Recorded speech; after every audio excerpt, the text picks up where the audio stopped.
stop all this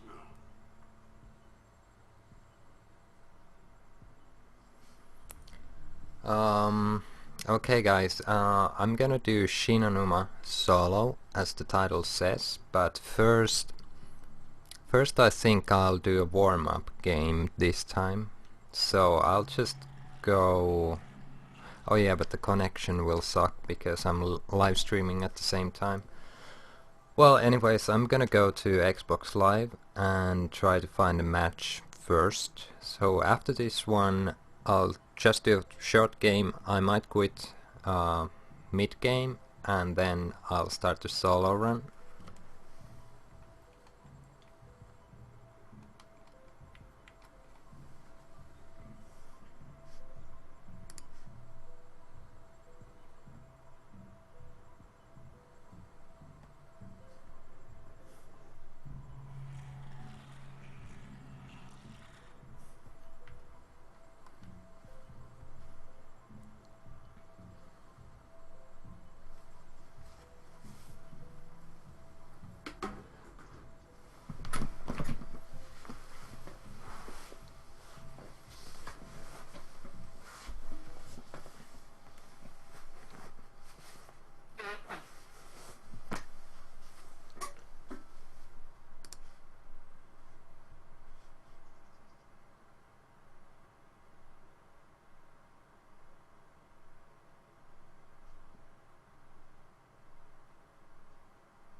Yeah, this is a warm-up game, so if some of you are wondering, it's my first game today, so I'm gonna play a little bit co-op first and then I'll do the solo attempt.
Yeah, just check the description if you are confused why I'm playing co-op first, and it says there on the description, so check it out and so on so forth.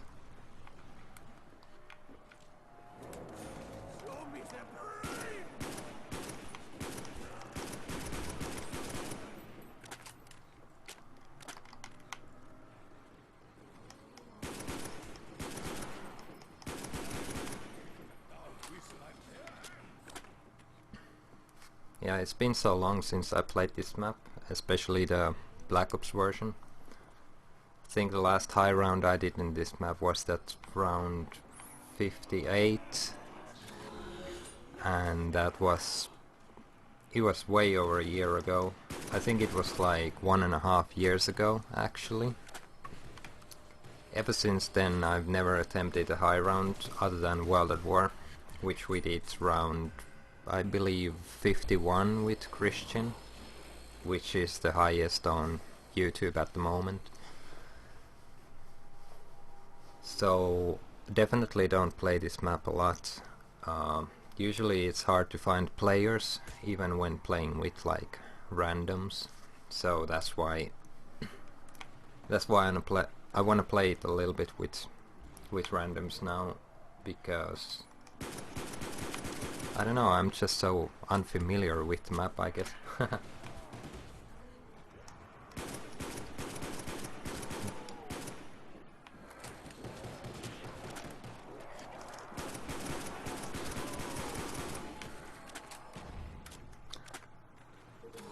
And the connection is really lagging, mostly because I live stream at the same time, so I'm not gonna stay very long in this game.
Wow. I'm really surprised that so many of you actually... Oh wow, Reagan.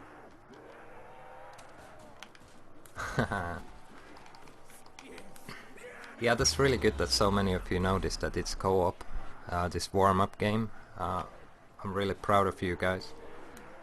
Keep it up.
Blue guy.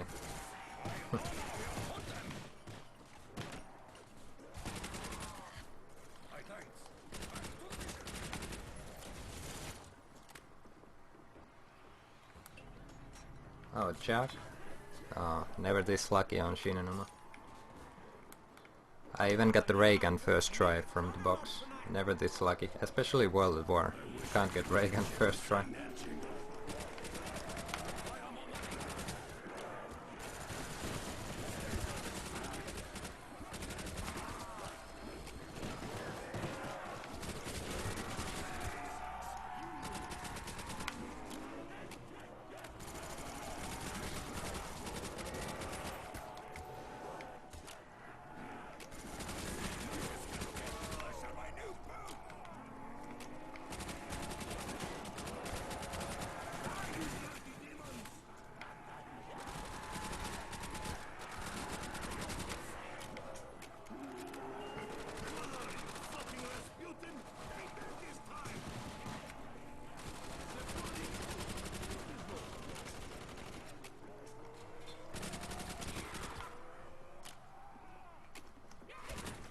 I have a feeling we're all gonna die in this hut really soon.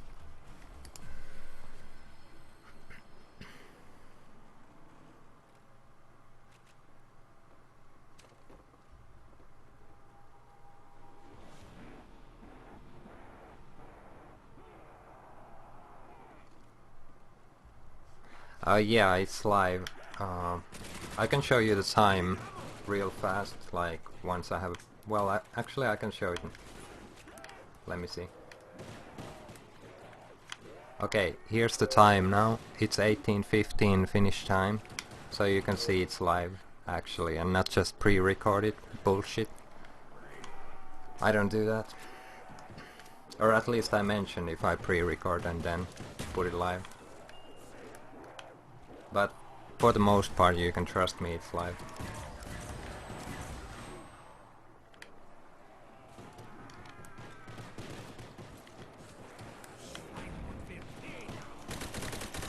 I think these guys are up to a challenge, although they haven't spoken a word about it, but it strongly seems like.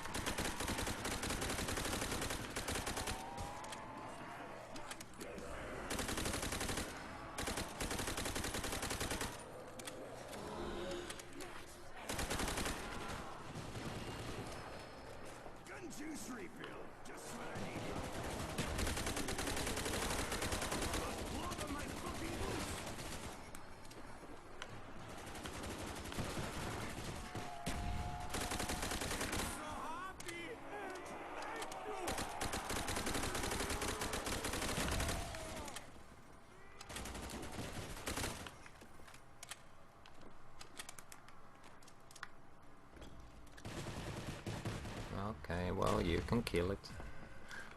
Whatever. We don't need any guns from the box, we don't need any extra perks. We'll just go with Jack and type 95, I mean type 100. Oh. God, I'm stupid. You see how much I care for the box, I didn't even notice it was there. Doesn't matter to me where the box is. But it's gone now, anyway.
And for new viewers, just a quick notice, this is a warm-up game I'm doing before the solo run, so I did not do it yet, and I did not fail yet, if you were wondering. So it's just a warm-up, so I'll be starting it soon. But it's my first game today, so I think I have a right to play a little bit co-op first.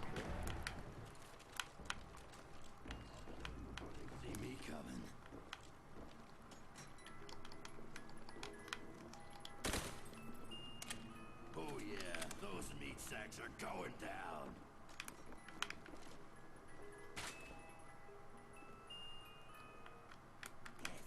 More firepower.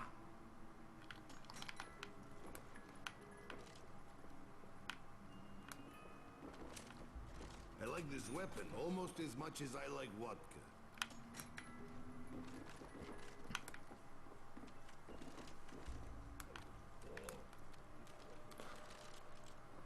Okay, they killed the crawler last time, so that means I can do it once.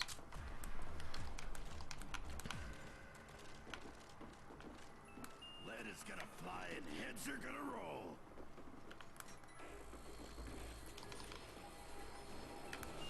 Yep. Just to make it go faster.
I don't get these guys who just run with the horde forever and don't even kill them.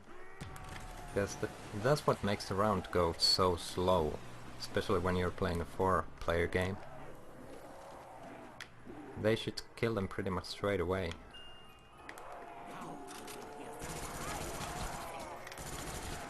That's why camping is the thing when you're playing 4-player. So much more fun than just running around aimlessly.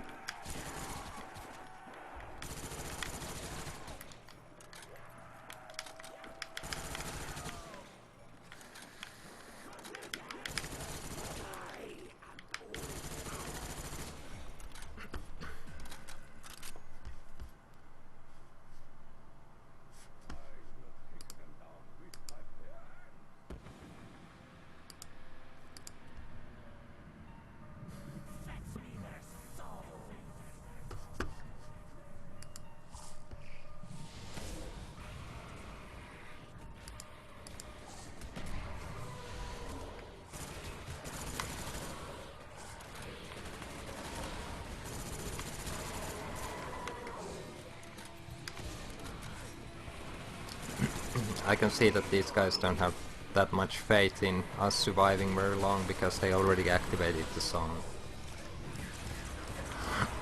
Nah, I don't really blame them that much.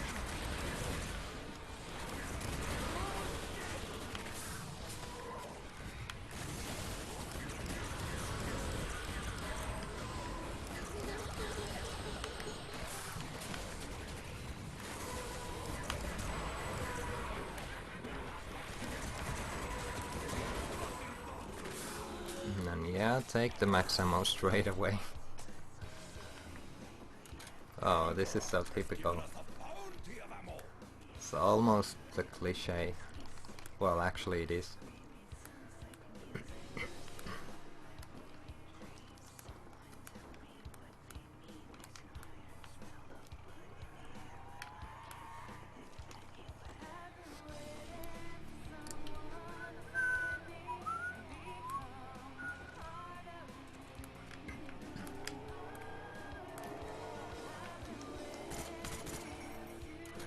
Yeah, these are some total random guys I'm playing with.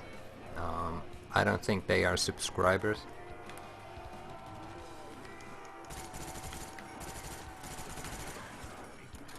And my highest round co-op is...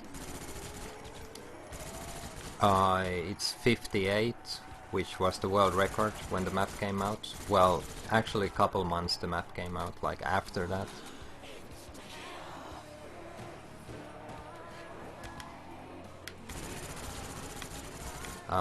Not so many people knew how to play the maps back then, so obviously the rounds were lower for high rounds. Like nowadays pretty much everything is like past round 90 if you want to go for world record and co-op. And nowadays people have much more efficient strategies that were back in the day when the first the maps and the game itself first came out. People hardly even knew back then that there's 24 zombies at a time in the screen, like in the most of the maps. People hardly even knew that you can recycle the weapons in the box, and that's when I started playing zombies.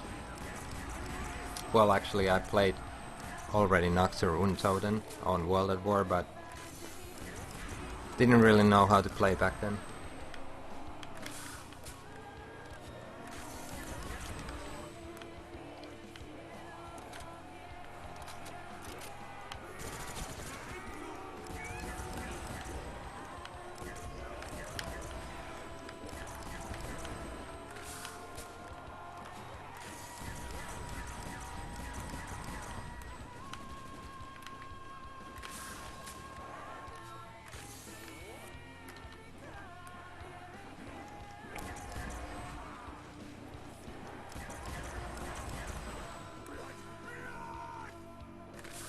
Oh. Well, I guess I can open this one.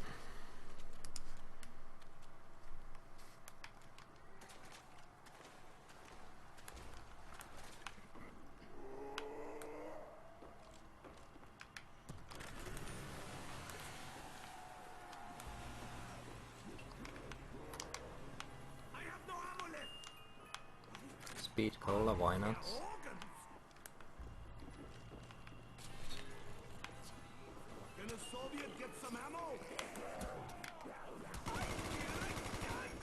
Okay, that was weird.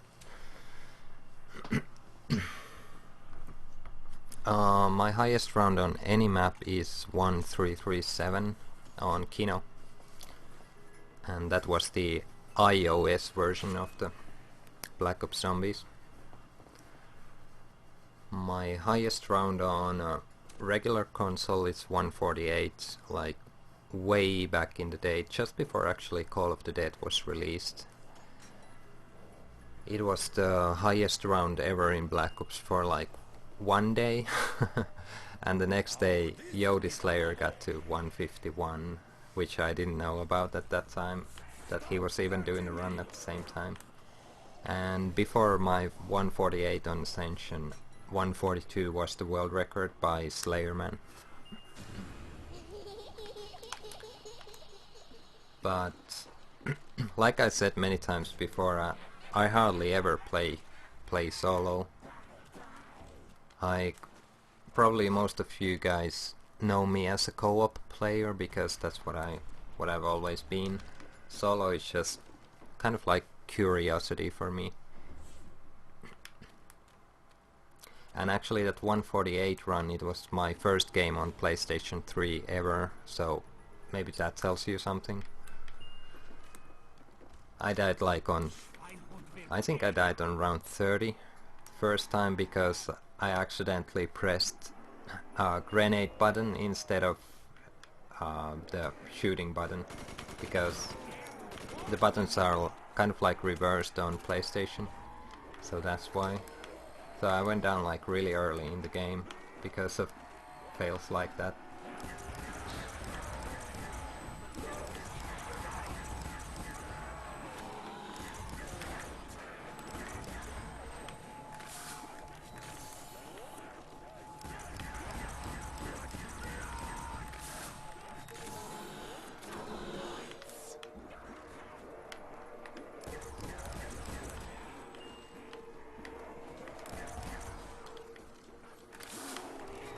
Okay.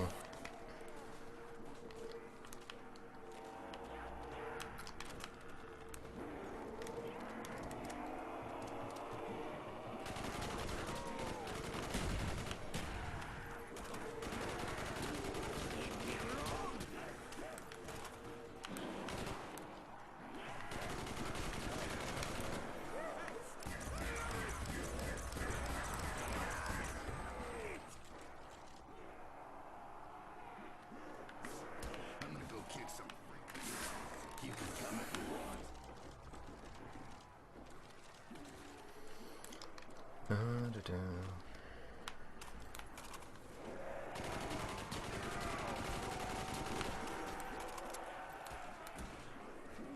Wow, I'm getting hit from like 5 feet away. Live stream takes all my connection. But I don't care, it's just a warm-up game. I'm not going for 2000 revives.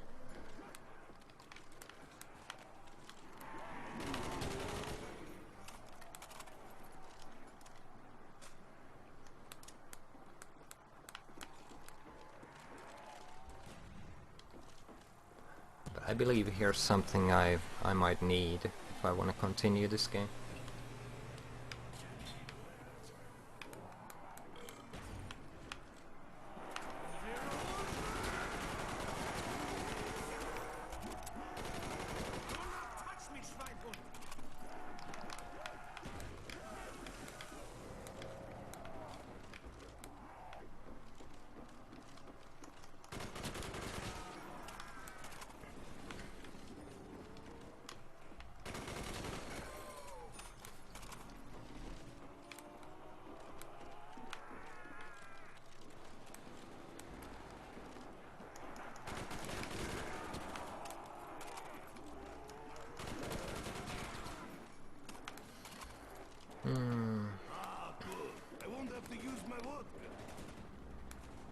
Oh yeah, this is one of the most dangerous huts there is, and this area, like in general.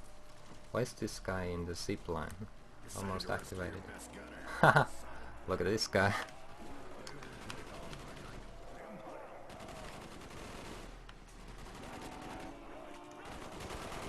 Sometimes I wonder where do these randoms get their strategies from.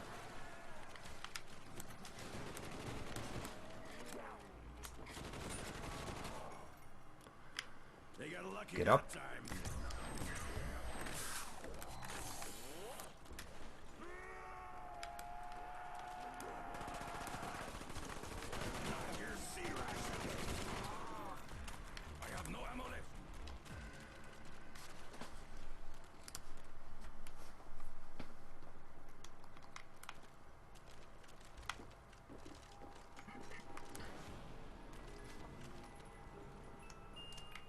This disease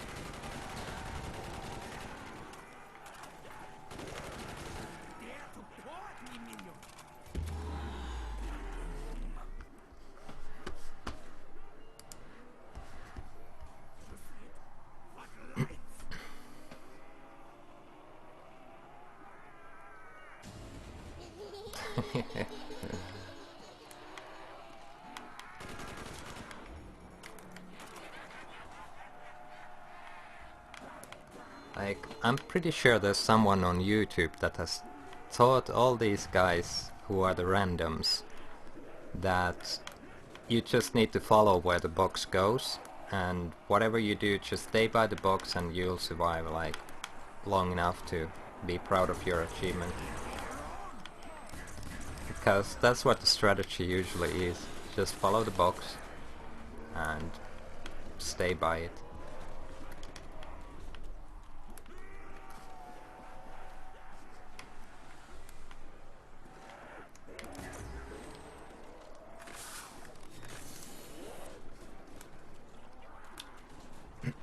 But yeah, I'm not really complaining, because that's what makes the game fun when you're playing with randoms.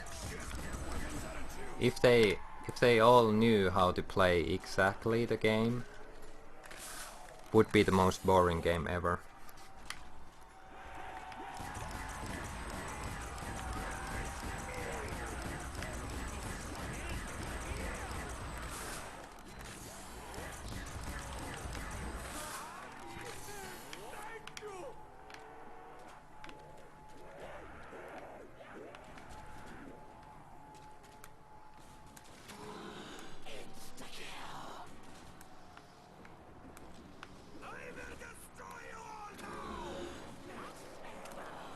The hell? Why these guys go over here? Box is in the other area. Stop going here. Like, these guys have some weird obsession with the zipline. They think it's the strategy, I believe. Is it even activated? Oh yeah, it is. Well, they don't have it anymore, so I guess they gotta move now.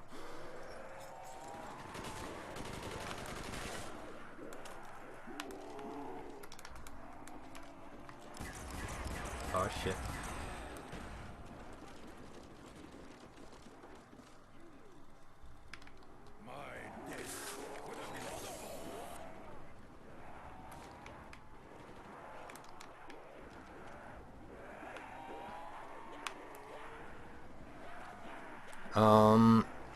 Usually when I live stream on Twitch TV,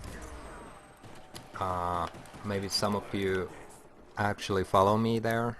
Well, anyways, usually when I live stream there and I play with randoms, I let people take guesses on which round the first guy rage quits from the game. So feel free to put in the comments section the round when the first rage quit happens. And yeah, it could be also me. Like, I'm saying, I might quit the game early. But put it in the comments.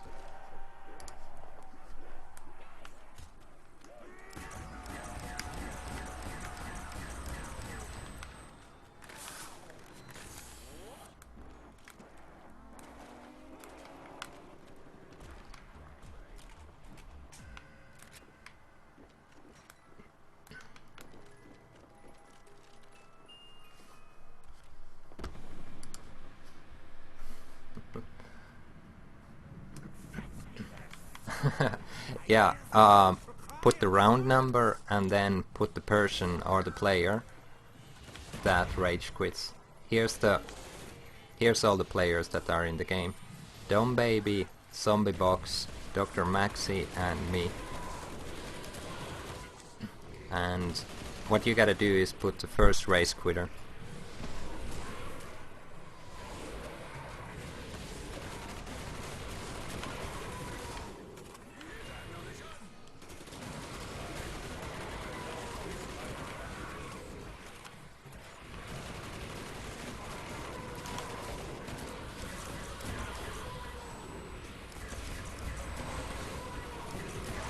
Oh my god, how is nobody going down? It's pure madness.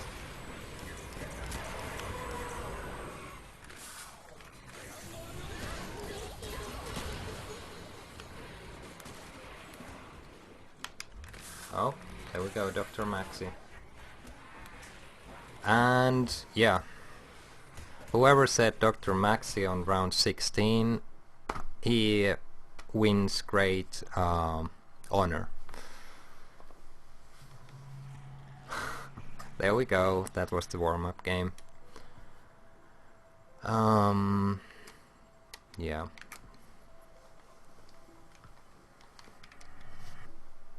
Oh, why did I press that?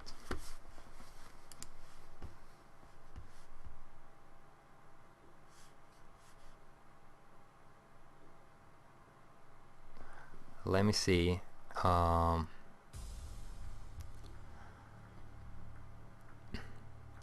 I think the closest of you was Theo James. He guessed... Oh wait. I don't think anyone guessed round 16 already.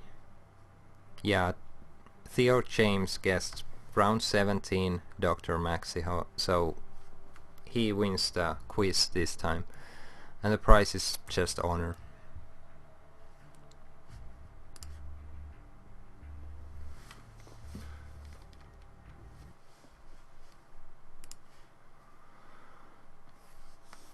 And somebody, somehow I knew that was going to happen. So that's why I asked you guys who is the first one. It was pretty obvious that Dr. Maxi was gonna quit.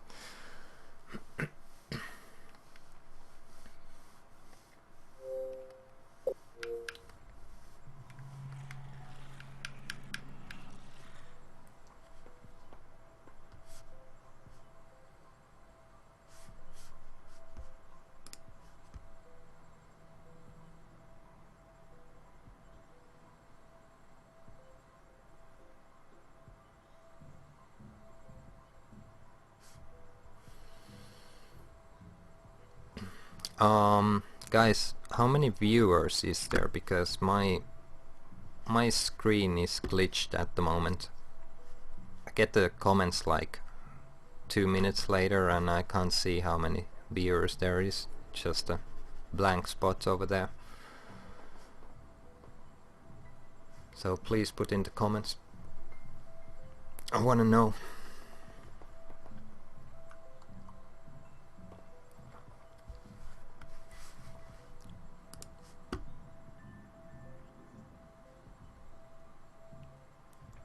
Oh, okay, thanks. So, we're gonna start Numa solo run, and I'm just pointing out that this is my first attempt. It's not only my first Xbox 360 attempt, but also first attempt overall. So, I'm telling you right now, I don't have the idea quite exactly like what is the strategy for this map that I should do. I probably won't do the easiest and most effective strategy even if I knew how to do it, because doing the easiest strategy just gets boring.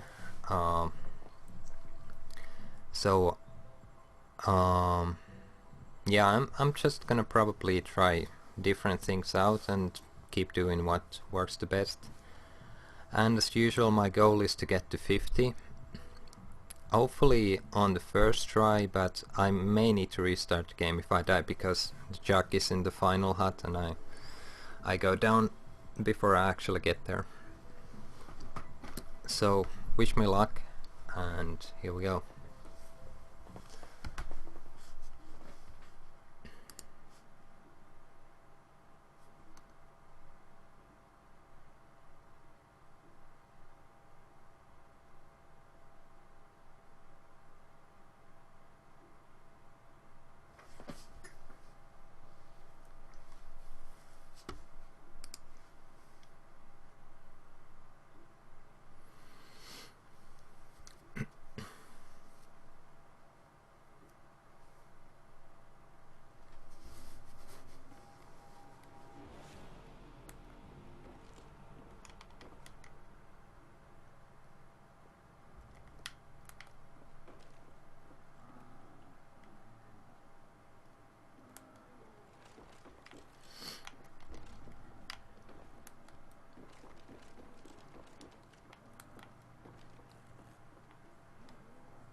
Sniping Soviet reigns supreme. I'm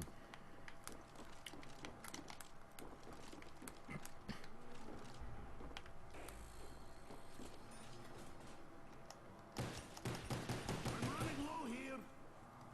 Out of ammo. I will kill them with my breath.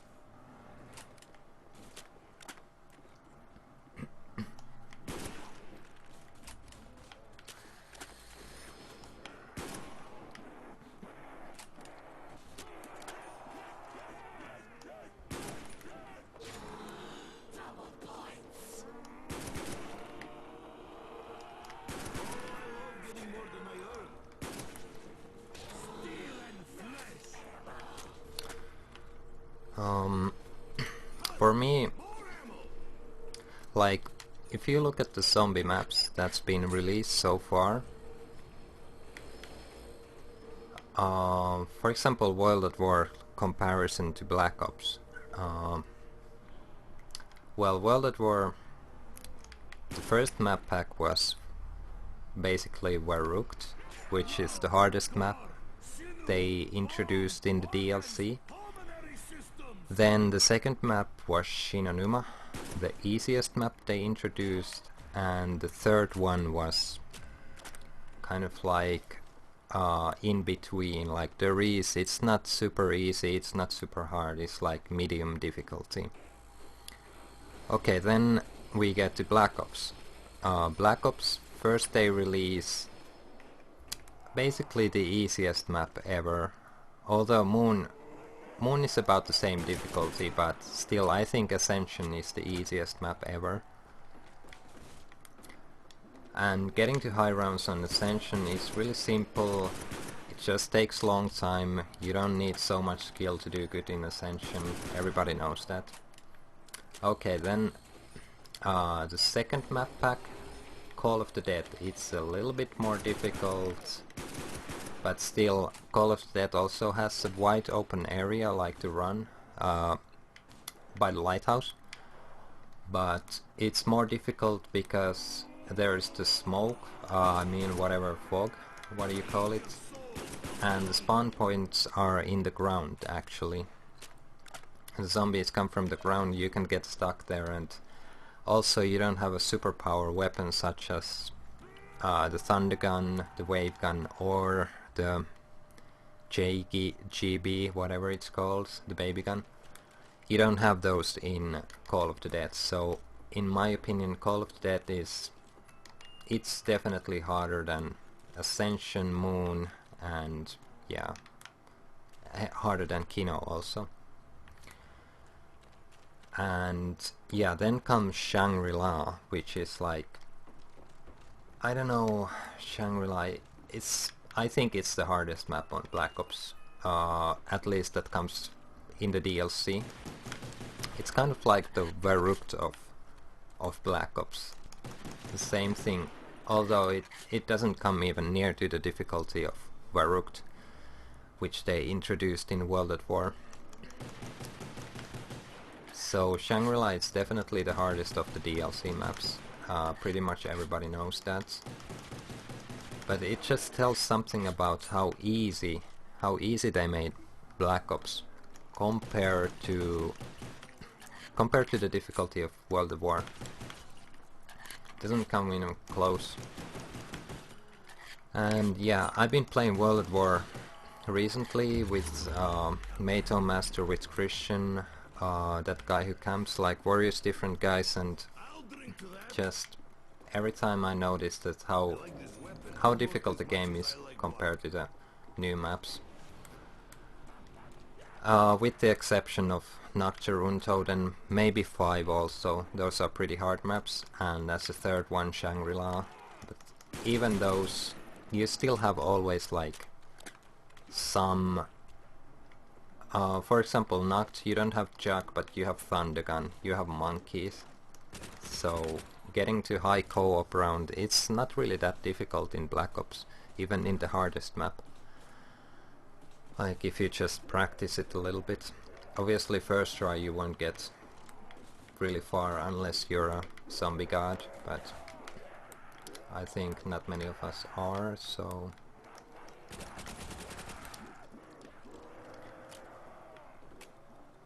But yeah, so a lot of people ask me what I'd like to see in Black Ops 2, like map-wise, weapon-wise, gameplay-wise.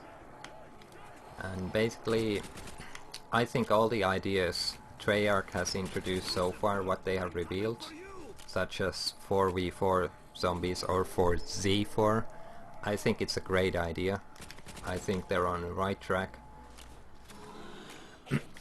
And that's something I actually had talked about with some of my friends, like way back in the day, that it would be cool to have some sort of competitive mode in zombies, other than just arranging it in a private match, like where you decide some rules between your friends. And yeah, okay, one thing they need to do is somehow improve the AI of the game. Just a little bit. They need to patch these things. Yeah, but the main thing I'm really looking forward to, well, not looking forward to, but I wish they would do in Black Ops 2, is to make different difficulty levels on the maps, even more than what they did on Black Ops. They should do... Now, I'm probably talking about the maps that are coming through the DLC, because obviously the maps that come with the game, they've been already made, so there's nothing they will do about them now. Maybe small adjustments and stuff, but not much they will do. So what they should do to the difficulty, in my opinion, is to make some really difficult maps near to the difficulty of World at War Verrucht, and then they should do some, let's say, like Moon difficulty maps, Ascension difficulty,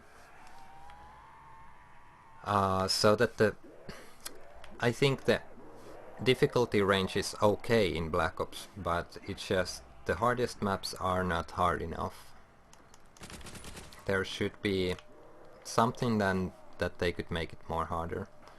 I think one thing they could do is to remove the power weapons such as Thundergun, because weapons like that really make the maps easy for at least one player who is the one carrying that certain weapon.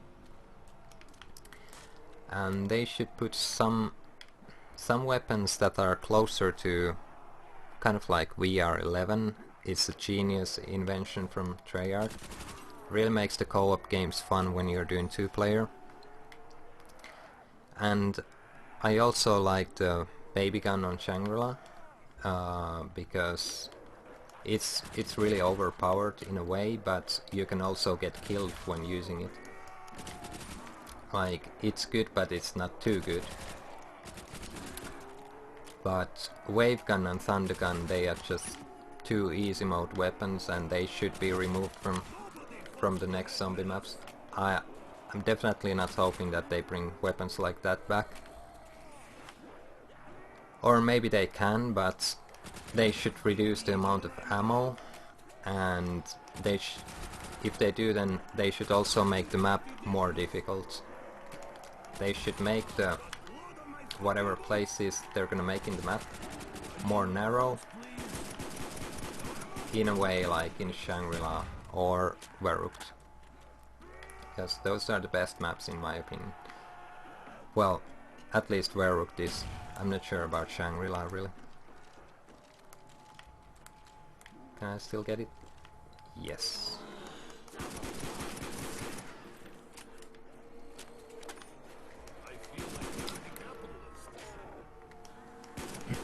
So the main problem, well, there's not really a big problem with the current game like Black Ops. I'm not gonna complain about it or anything, but main thing why I don't go to high rounds anymore so much, why I usually stop at 50, is because the game is way too easy.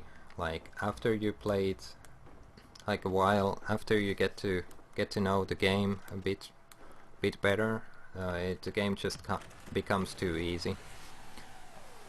And it's Oh, how lucky was that?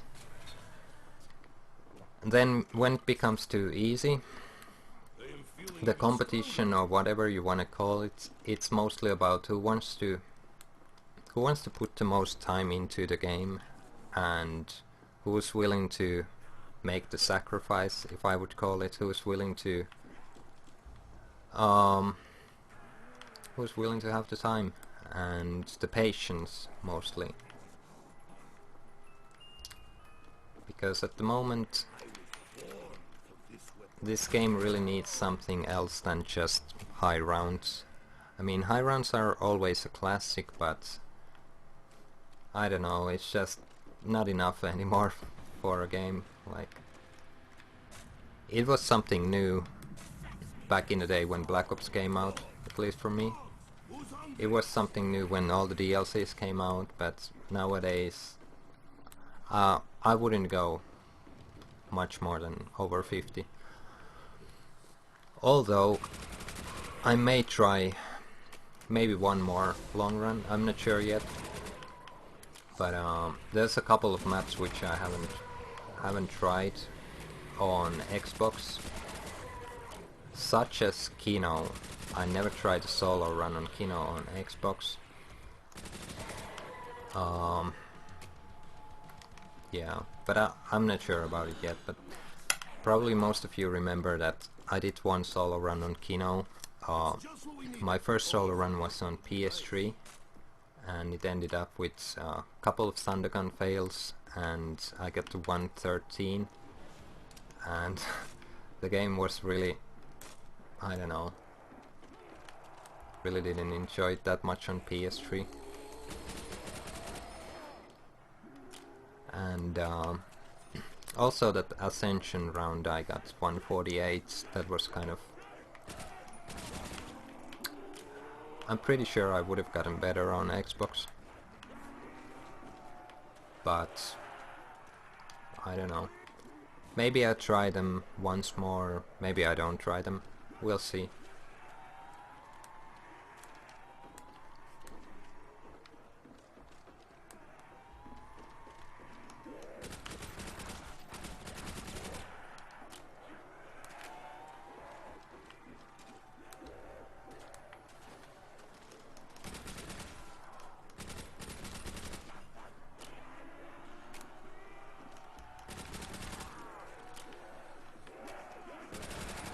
Look at all this dead meat. Pretty nice. Beautiful. I must clean this up.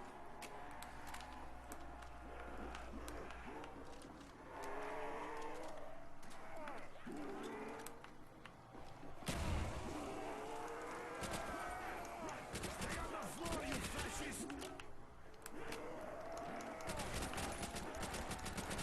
Stay away from my vodka!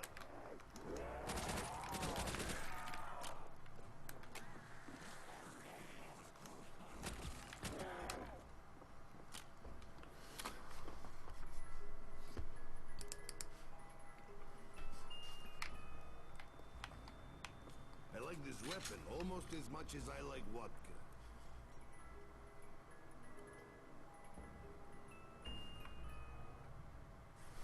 Oh my god. I swear to god this never happens on World at War. Could be You good. just don't get the weapons so early.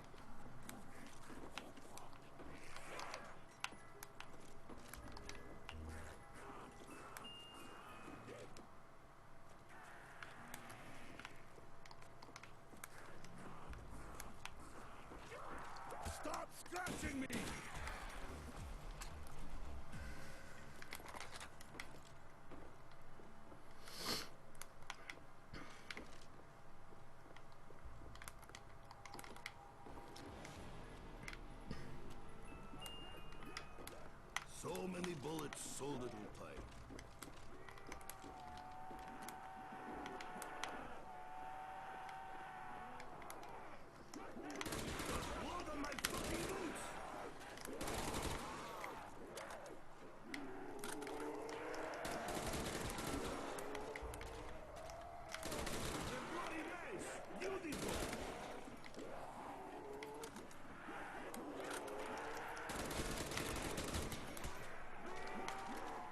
Oh shit, I'm gonna go down. Oh my god.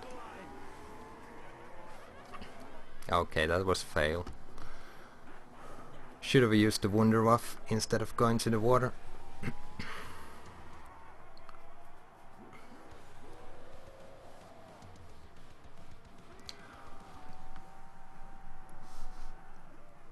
But this just proves that rounds between 1 and 30 are actually the hardest rounds there is. Rounds after 30 are the easiest rounds there is. And that's the way it's always been.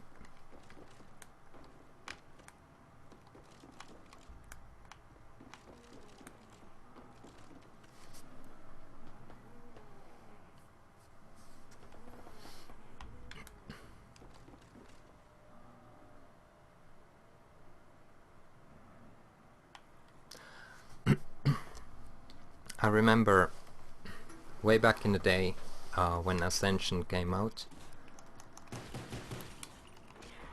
me and Christian were attempting the world record of, I think, the third day when the map came out, originally on Xbox.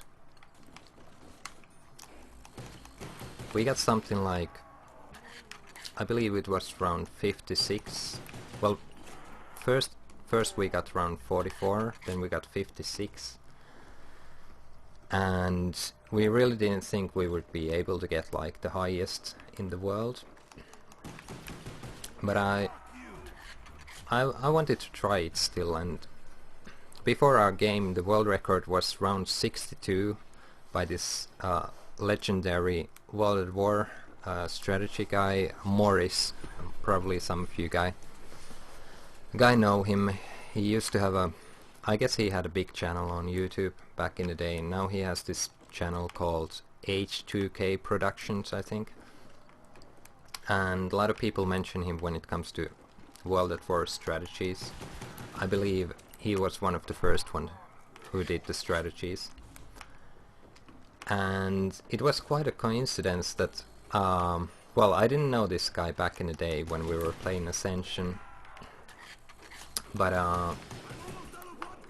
anyways, he had round 62 with one of his friends on the leaderboard, and that's the score me and Christian went to beat without knowing that he had even any past in YouTube. Like, YouTube wasn't the major thing for me back in the day. I didn't start playing zombies because of YouTube, just purely because I enjoyed doing it. So YouTube never was a motivator for me, never. So, but anyway, we went for this round 62 world record on Ascension, and the first game I think me and Christian died on round 6, and I was about ready to like give up at that point because the game was just horrible. We were playing so bad the whole game, and I just didn't see any reason to continue. But I think we still did another game after that, the same day, and that's when we got the first rank 1 I've ever gotten, that, and also what Christian ever got, and that was around 65 on Ascension, 3rd or 4th day probably. I'm not really sure. You can check it on my channel if you like. But yeah, that's just why I told you this, is that sometimes just before the best games are the worst ones, and somehow the worst ones actually motivate you to try for the best ones, if I could say that.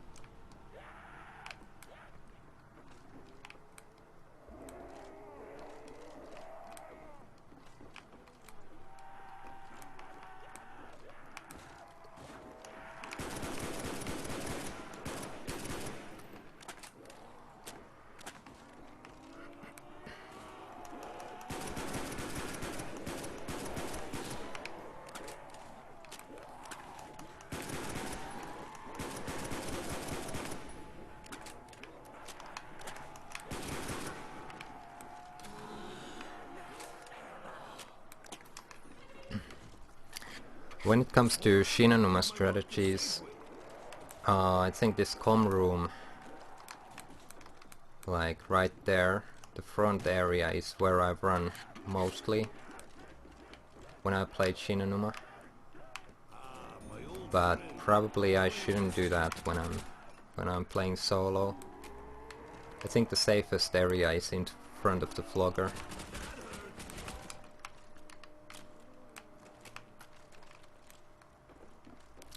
Although with a bit of practice I'm sure I could get this com room circle going also. But I don't know, anything in the early rounds is really difficult to do, because the same rules don't apply early rounds and late rounds. You can pretty much do all sorts of different strategies later on, which you can't do early on, before round 30. Like, between, well, I mean not between, but after round 30, most of the strategies become possible. Just the way the spawn speed works in this game.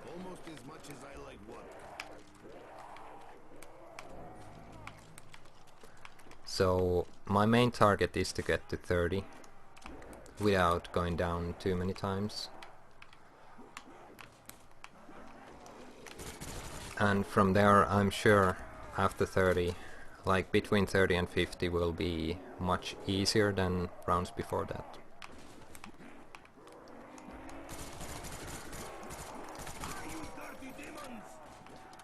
Oh yeah, have any of you guys, like, put in the comments, have you tried Shinanuma solo? If you did, how far did you get? And which console did you play on also? And I'm talking about the Black Ops version now.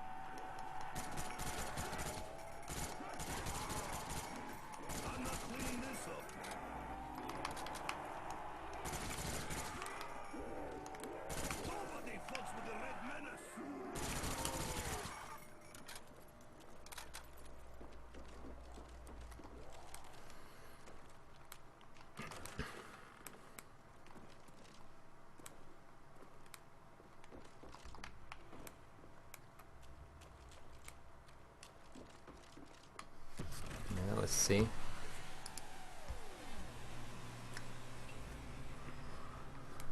Well, I guess I'll take this just so I don't have to come here again.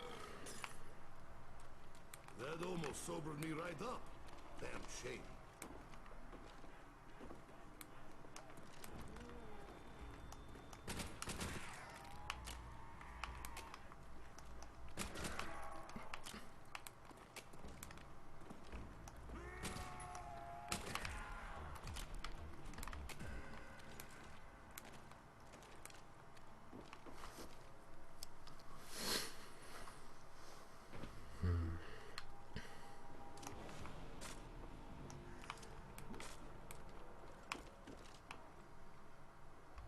Now, this corner over here has always been, like when we play co-op, it's been always the place where we camp at first. And I think the highest we've camped in this corner is like around 20. But that you can only do in co-op, because it's so much harder solo to hold this spot by yourself.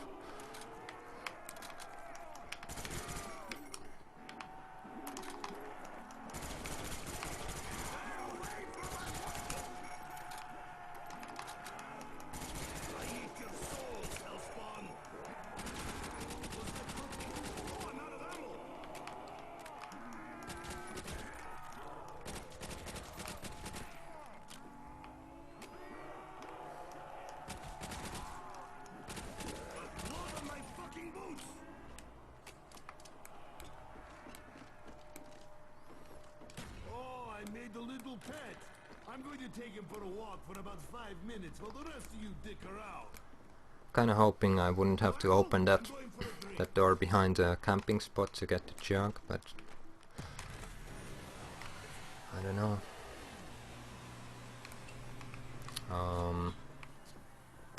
Well, yeah, now it would be perfect if the one Even stronger than usual. one that I'm going to open next would be Speed Cola, because then I wouldn't even need the last door.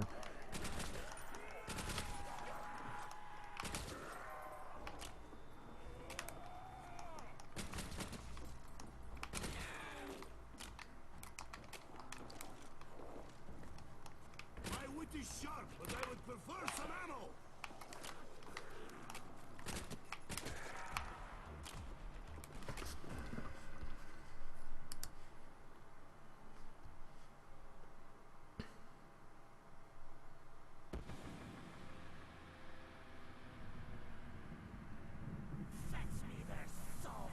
Get back in the grave, hell dog! Die again!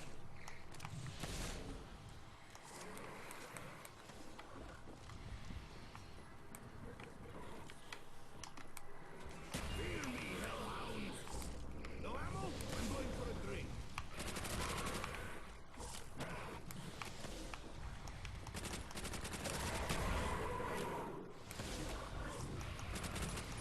No vodka for you!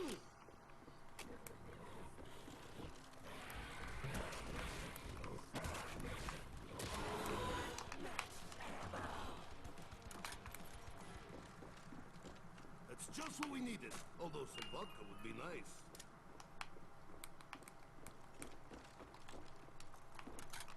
I was born for this weapon.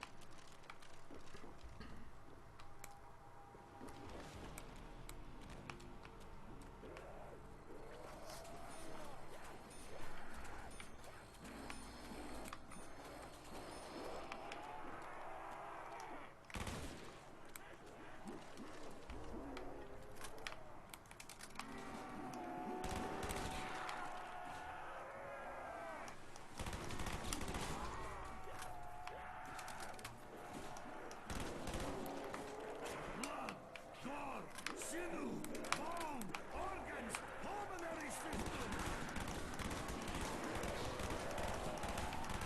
How dare you touch me!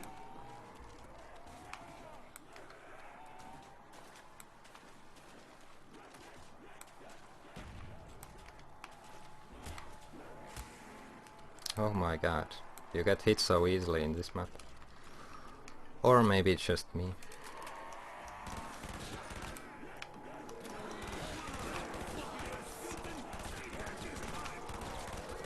Points are overrated. It's not fun, but really counts.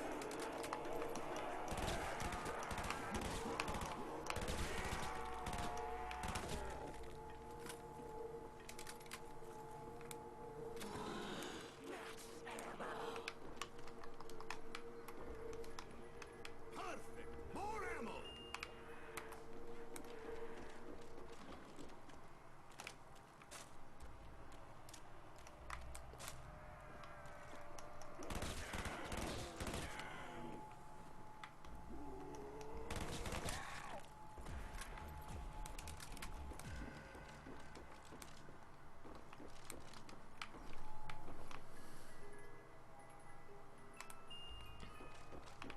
I'll take it.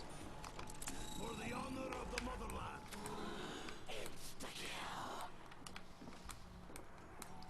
Time to light 'em up!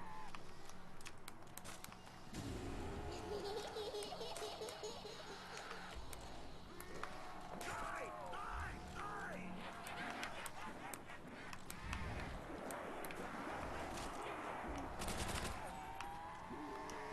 The boss will not be pleased.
the mighty motherland.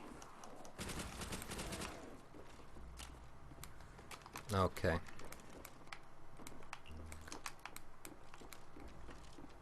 So I'm going to open this one.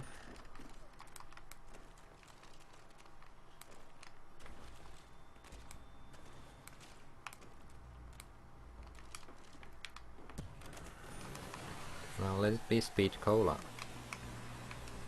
Thank you. Speed cola. This makes me feel fast. I prefer vodka.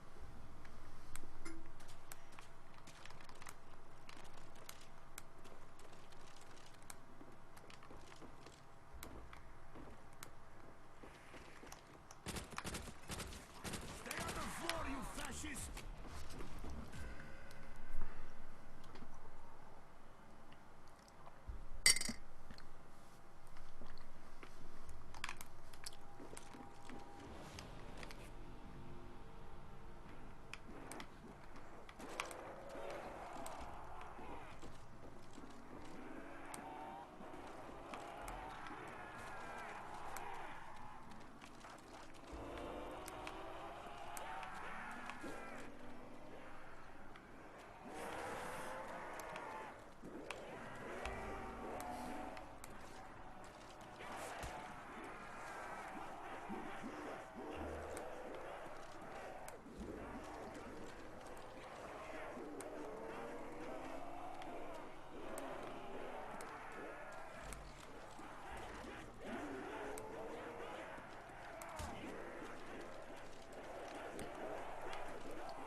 No.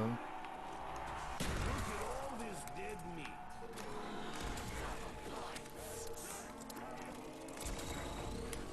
Oh, I love getting more than I earn.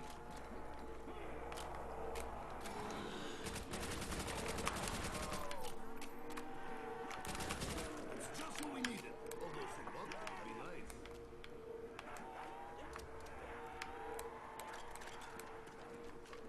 Now we're both legless.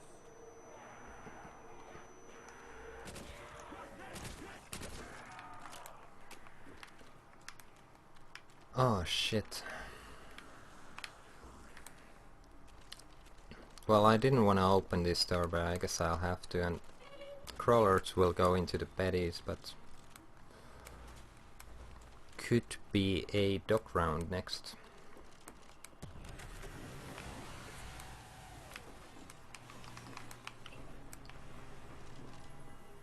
Double tap root beer.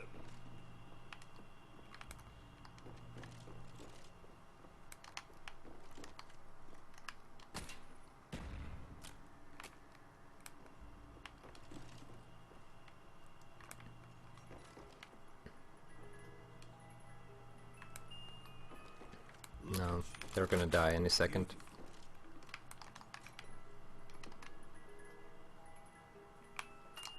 Yep.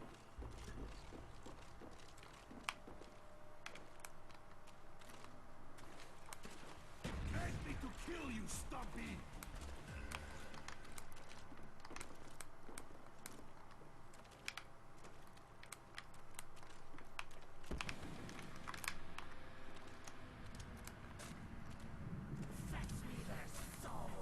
Try have it. They have let loose the dogs of war.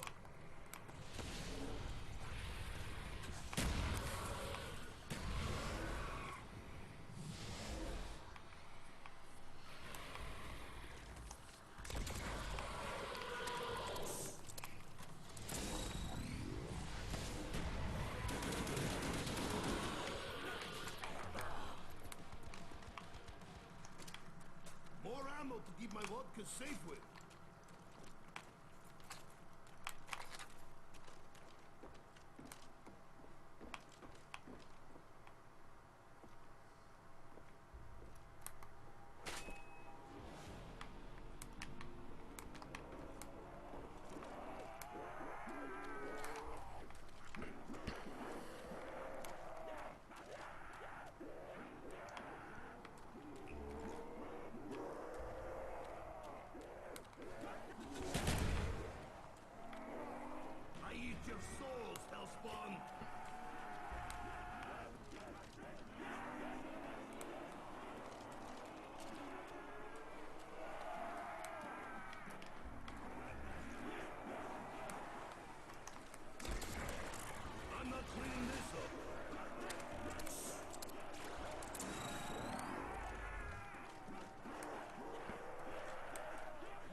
Almost got pulled into the horde because of the auto aim. I don't know if it happens ever to you guys, but it happens a lot to me. I almost get pulled into it. You can't beat me even when I am drunk.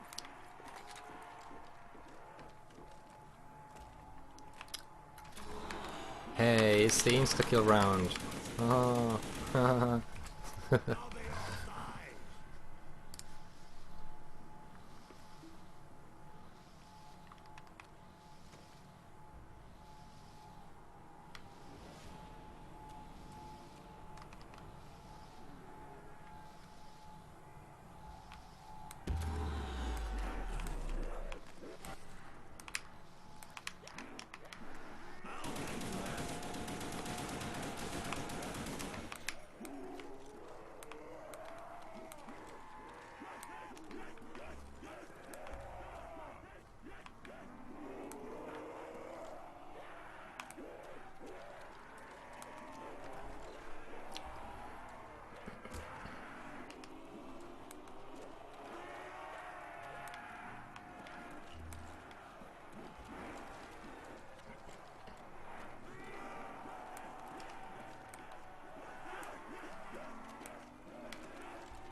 Alright.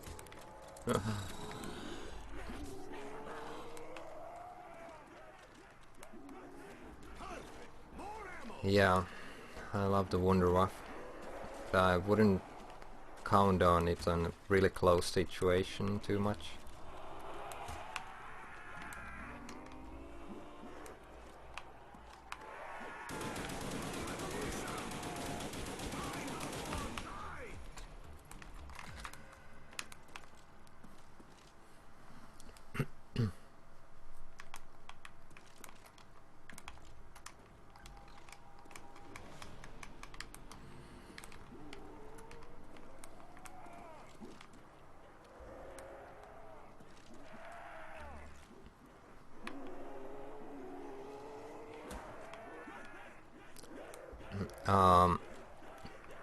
Just as quick info to new viewers, I am not aiming for the world record of any sort.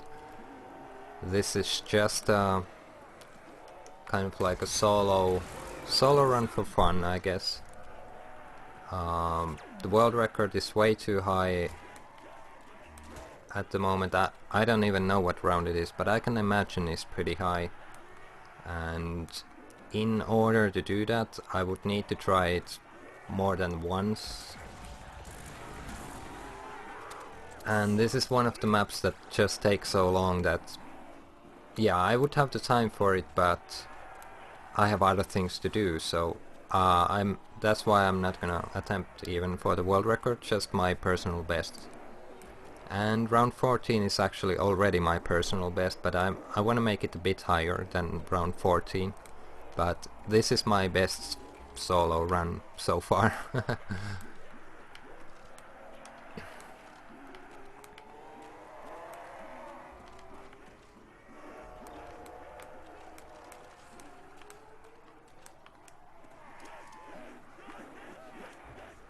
Okay. I was about to say that grenade got Treyarch, but there's just a hole in the blanks. So not really Treyarch.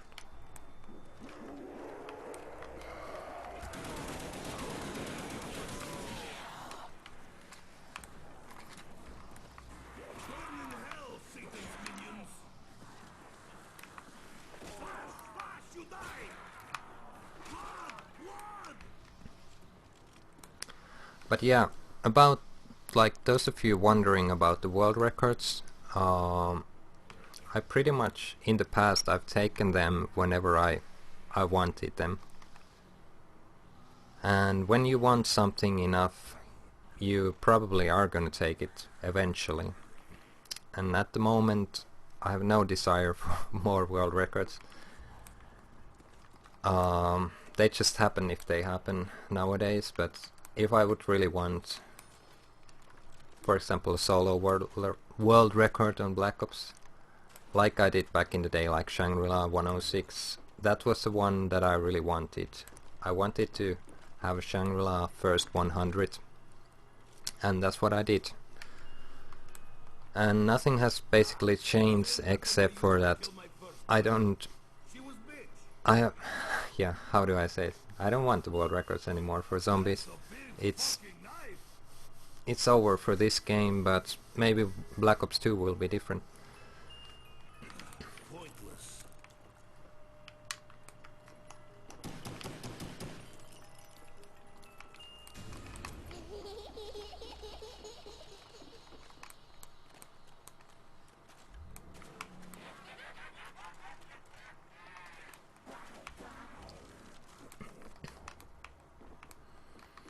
This is pissing me off.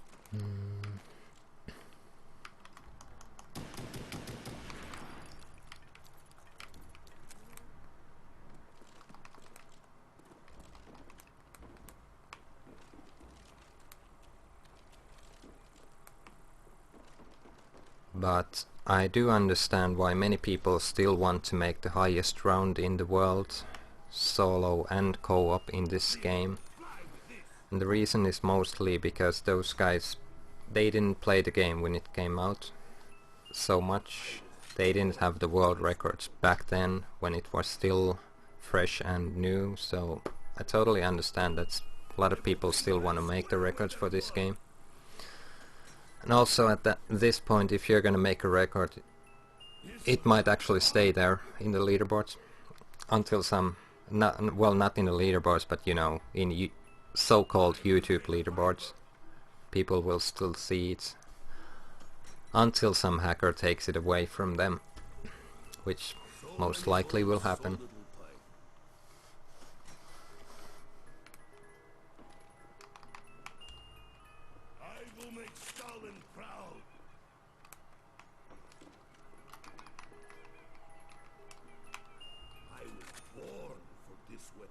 Some of my records have been beaten in the past by pretty much both glitchers and hackers.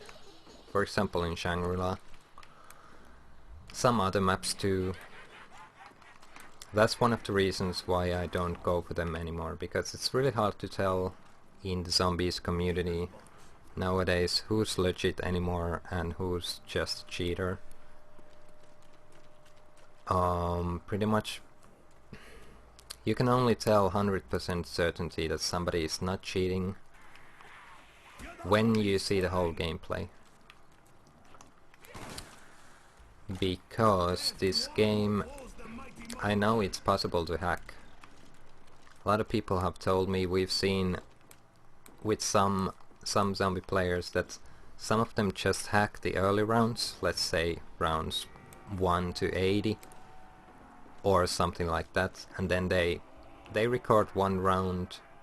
They use some strategy that was invented by somebody else, then they use the strategy just for that one round, make it a YouTube video, post it out and say, okay, this is the new world record, so I'm the best in the world.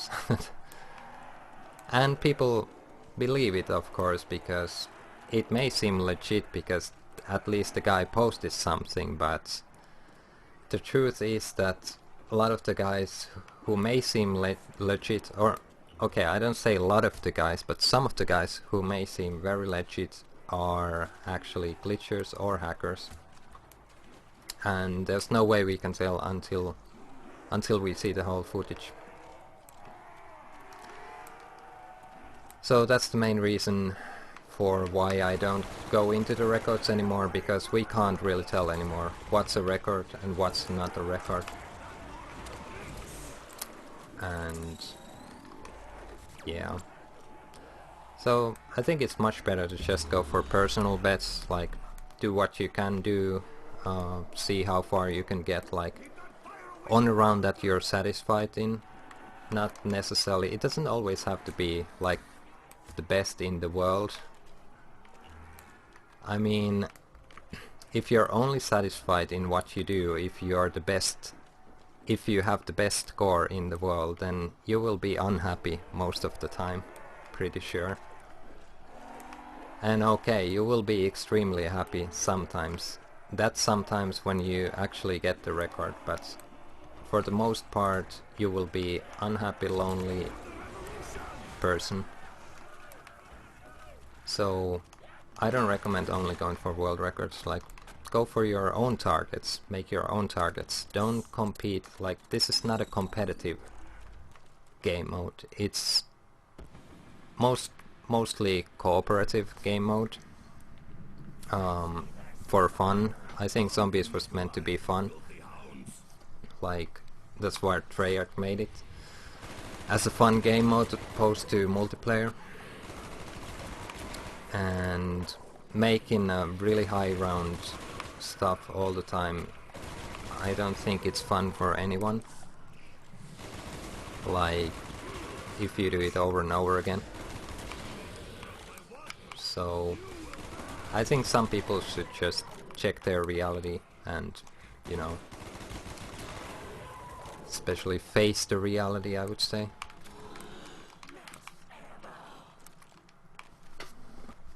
More ammo to keep my vodka safe with.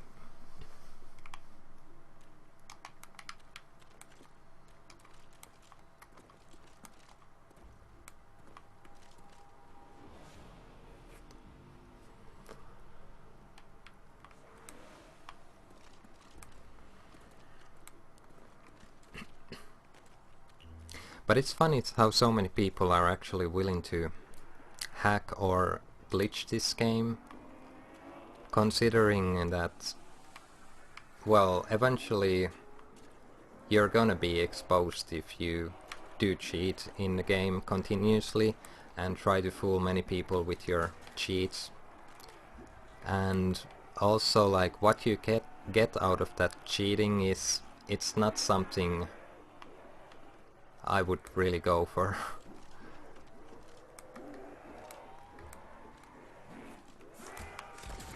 Like, okay, you can get some false reputation in the community.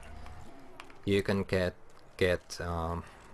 people respect that you got to really high round, but in the end, is it really worth it if the reality is that you haven't even done it the way it's supposed to be done? And yeah, can you be proud of what you've done if you do it like by cheating? It just doesn't seem worth it to me.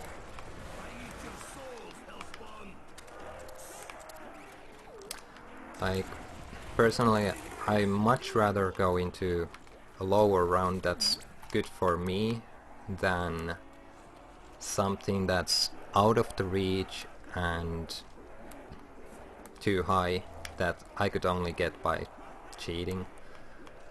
I don't mean that you would have to even cheat to get the record in Zombies. Like, you definitely don't need to cheat. You can do it by just practicing the game, how it works, making a couple of runs, just putting time into it. So you don't even need cheating.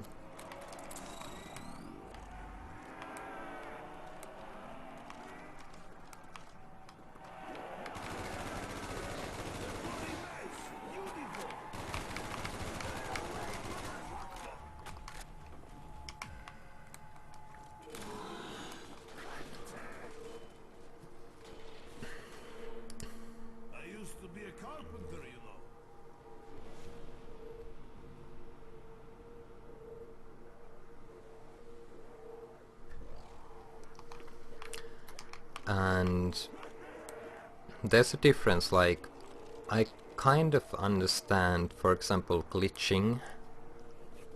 If somebody does it just with his friends in a private match, doesn't go online doing it, and just does it for fun to, for example, explore the map, like how it's, if you get under it, if you get out of it.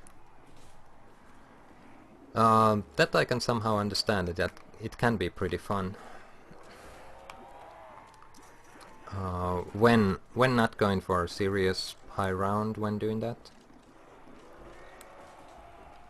So I'm not saying all glitching, and I'm not even saying all modding is bad. Like, for example, all the custom maps, they are mods, but they are something different, obviously. Something creative that adds something new to the game and takes pretty much nothing away.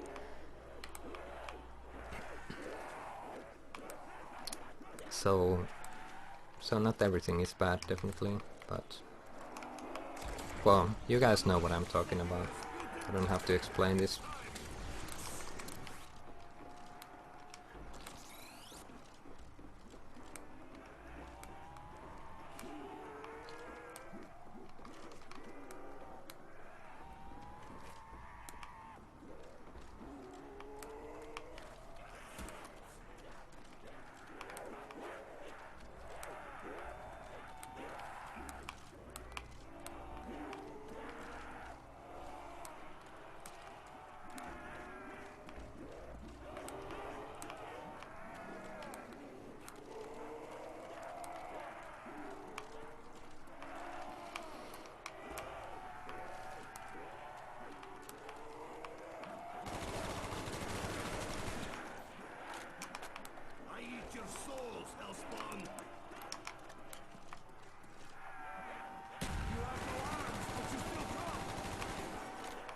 Holy shit.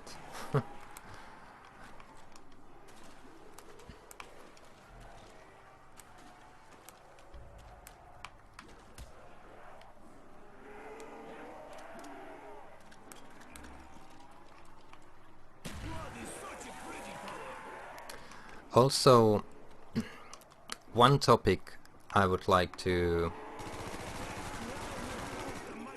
bring to the discussion is this eternal discussion of who's the best.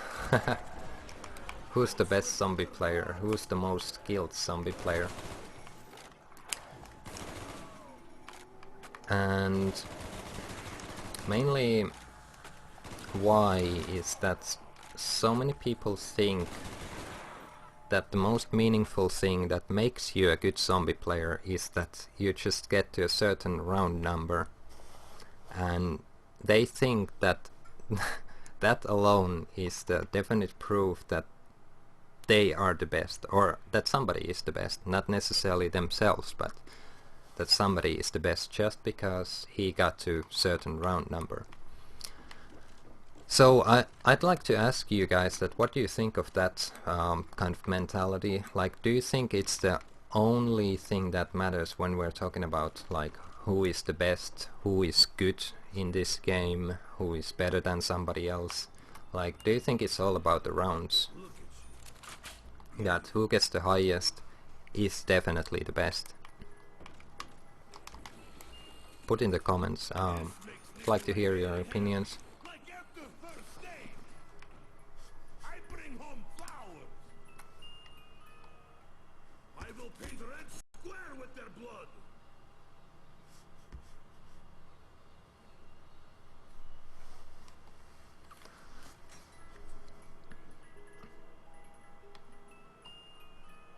Take them out gangster style, yeah?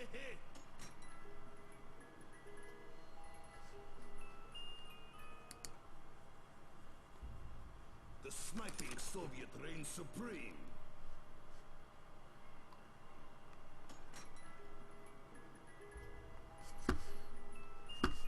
Ah, my old friend. How I have missed you.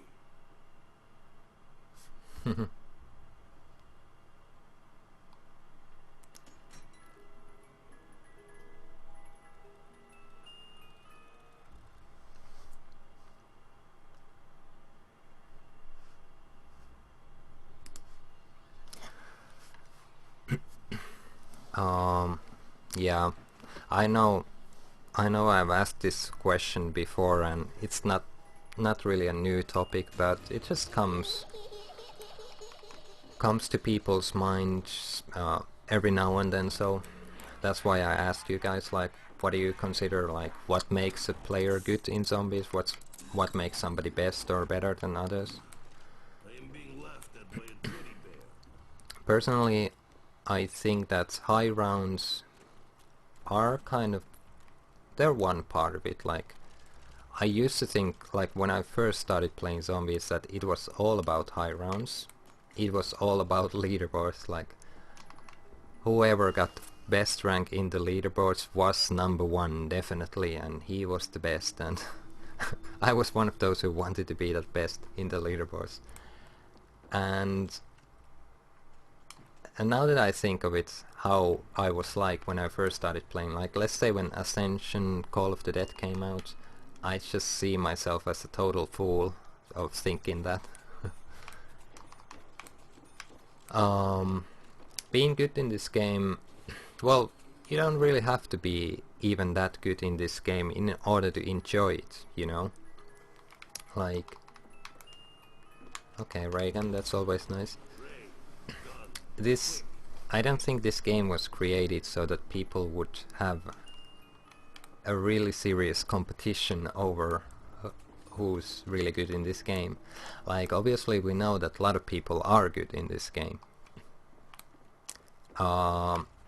Some of them, of course, say that they are the best who are good in this game, but I don't think you can pick just one player and say that this guy is the best. This guy has the world record in this challenge, and this guy has the highest round ever in these and these maps. That's okay. I guess you could say he's the best in that one thing, but the whole truth is much more than just staring at one aspect of the game. The way I think of it is that a lot of people are really good in this game when they have the right circumstances, I would say. And in this case, when we're talking about zombies, the circumstances are okay. What matter is that what game mode you're playing, like if you're playing solo or co-op, how good connection do you have, which console are you playing matters also. We all know that PlayStation 3 is a lot laggier than Xbox 360, so you can't really compare even like different players straight with each other, like who play on different consoles. Then, okay, besides those factors, you need to have a good day, just in general. Like, some days, I know even the best zombie players, or even the best players in anything, like, make it a Call of Duty game, make it something in real life, like football, some sports, anything. People have good days, people have bad days, and on a bad day, somebody who's normally really good in something is not definitely or not necessarily the best in that something the other day, because he has a bad day. So who's the best in this game? You can't really tell. There's so many players, and yeah, I would say there's best players per matches and best players in some certain challenges, in certain high rounds, in certain maps, but to name one player that's over everybody else, it's impossible. Some of the players I know are really different with each other. For example, some of them just retry one thing, one map over and over until they get what they want in that one thing. some of the players are kind of like me, who like to try different stuff, not just one thing.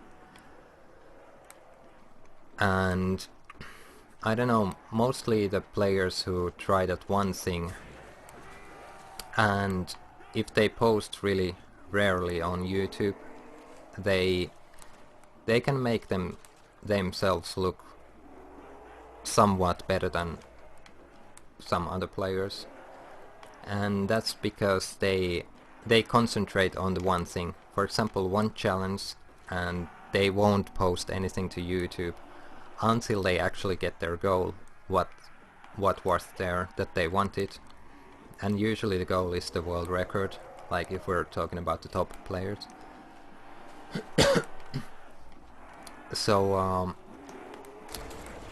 yeah, we're talking about then like time consumption, how many tries did this player have in the challenge. So can we really compare someone who tries the challenge for example like 500 times to someone who only tries it like 5 times? Because I don't think we can straight compare those two guys, that the player who tried it 500 times is definitely better in everything compared to the other player who only tried it a couple times or just one time. And personally,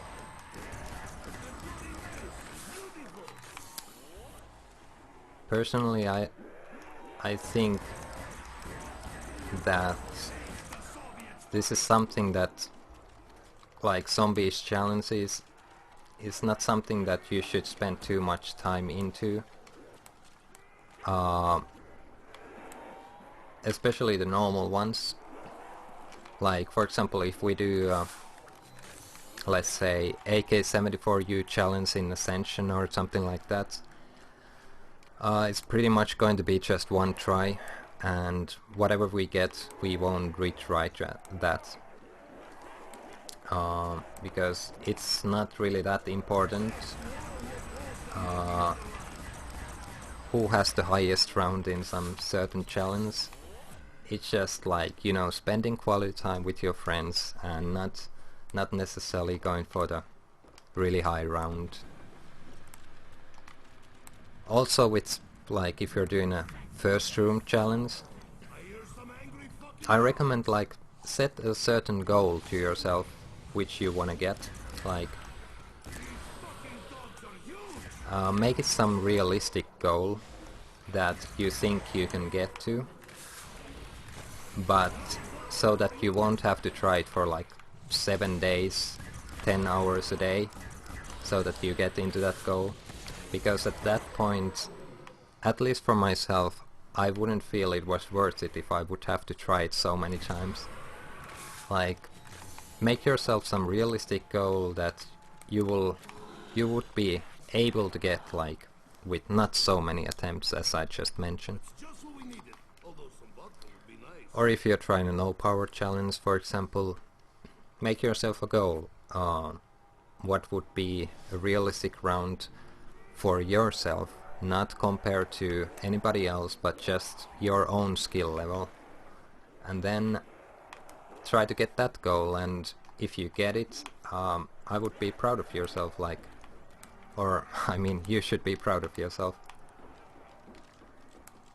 Like, the point what I'm saying here is that make your own goals when it comes to gaming, and you'll be much more satisfied in what you achieve than if you always compare yourself to others. Because people have different mentalities, people have different concentration on how they use time and on what they use the time they have. Some people, like I said, some people use it for just one single challenge, some people use it for all sorts of stuff, like when it comes to gaming. So I wouldn't worry too much about if you think that somebody else would be like better than you and you have to beat he or she in order to become like a good player, I wouldn't worry about that, because most likely the guy just spends more time in the thing that he's doing and he gets higher round or higher score because he does that. So I wouldn't worry about it too much. Like, I wouldn't feel bad about yourself if somebody gets higher like that.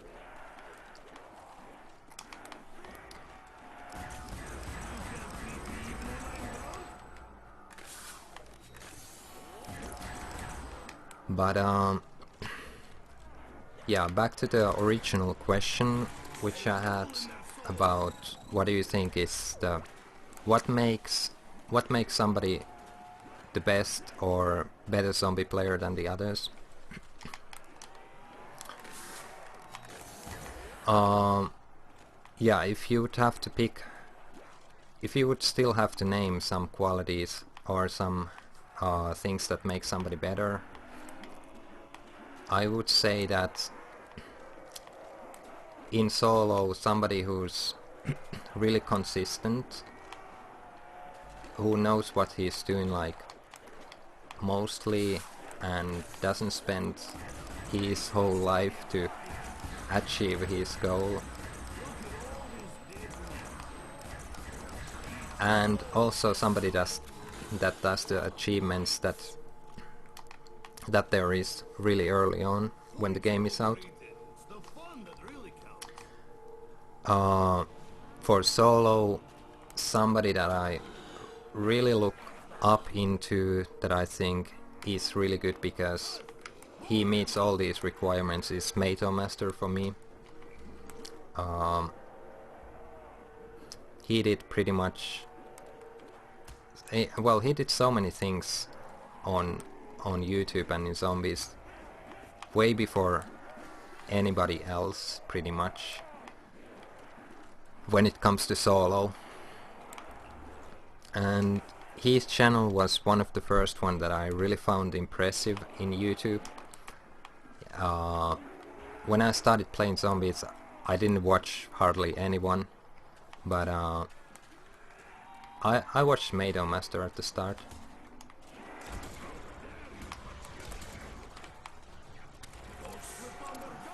And yeah, and if you only look at, for example, Mato Master's rounds in Zombies, at nowadays standards he doesn't have that great rounds, to be honest. But what he did is he did those rounds when the game came out, before anybody else pretty much knew about the strategies for those maps that he did. So I really respect his achievements in the community because of that. And you can say that somebody that goes to really high round nowadays is better than him just because he got better round, but no way. It's not the same thing. Nowadays you have all the improved strategies that weren't there like when the game came out almost 2 years ago. There's no way you can compare the time that was back then and the time that is now.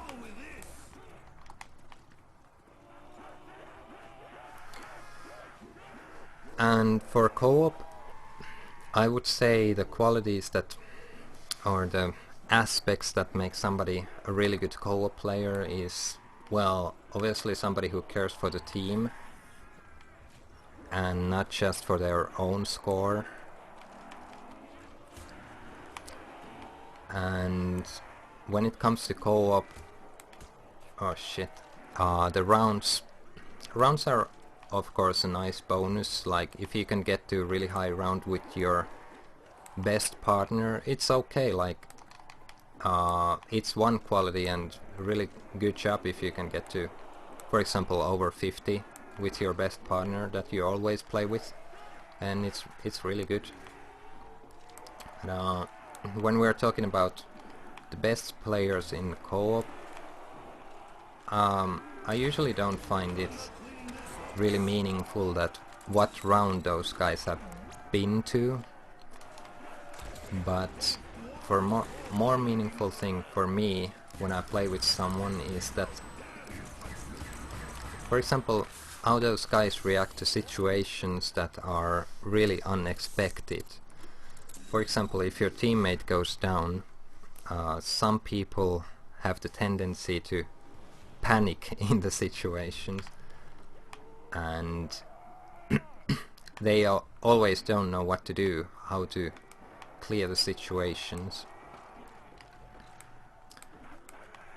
And that's one thing I appreciate when playing with someone, is that you can trust the guy you're playing with,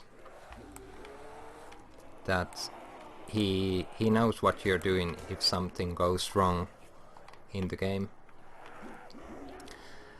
And another thing actually comes close to what I just said, is that some people give up too early, like when playing this game. Some people don't believe that they can achieve something, and that's something that's called, I think, bad self-esteem. So it's not really always their fault, but yeah, players like that, it's really hard to play with someone who is always negative about that you won't achieve the goal that you're going into, or basically players who feel negative about the game all the time. So you definitely have to be positive if you want to be a good team player. Like, unless there's a real good reason to be negative.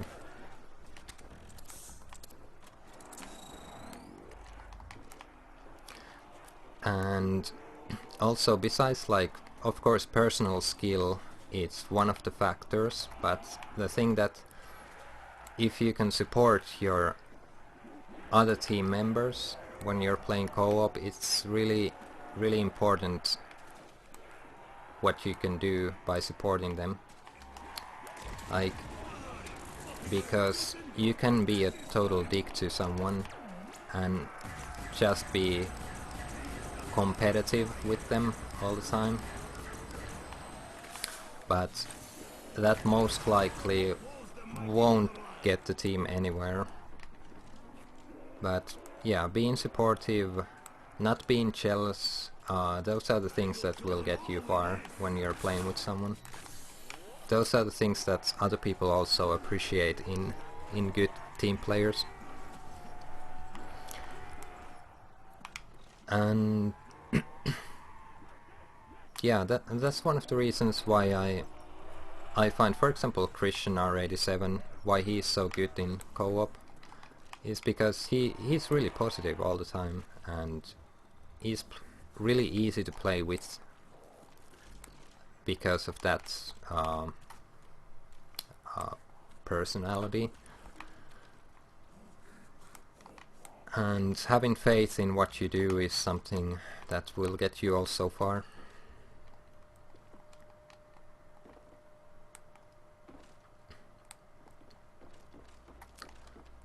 Like, many of the real skilled players who I know, who play really good in solo, and also who survive like impossible situations and so on, they necessarily don't have this kind of like skill to play for the team, but they rather play for themselves but with the team. And there's a difference. Like, sometimes just thinking about yourself can be useful in some situations. For example, when we were talking about zombies, if one player goes down, you can just, like a real team player, you would imagine that goes revive him straight away, but that's not always the best thing to do, because you have to be a little bit selfish. Oh yeah, this is what I wanted. You have to be a little bit selfish and to try to check the situation first, if it's dangerous or not, and then go revive someone. and that's sometimes really hard to measure, like how dangerous it is the situations, and I often do the mistake myself. I think it's safe to go revive someone. I want to do it straight away. Then I get killed. I get like stuck in that other guy's body who's down, and then I rage because of that. And it was nobody else than just my own fault. I wasn't selfish enough in the situations, in that situation, but I went to revive somebody straight away and was just acting stupid because I wanted to revive. I wanted to be that team player. So if you want to do good in co-op, sometimes you have to be selfish, but you have to also know the difference of being overly selfish.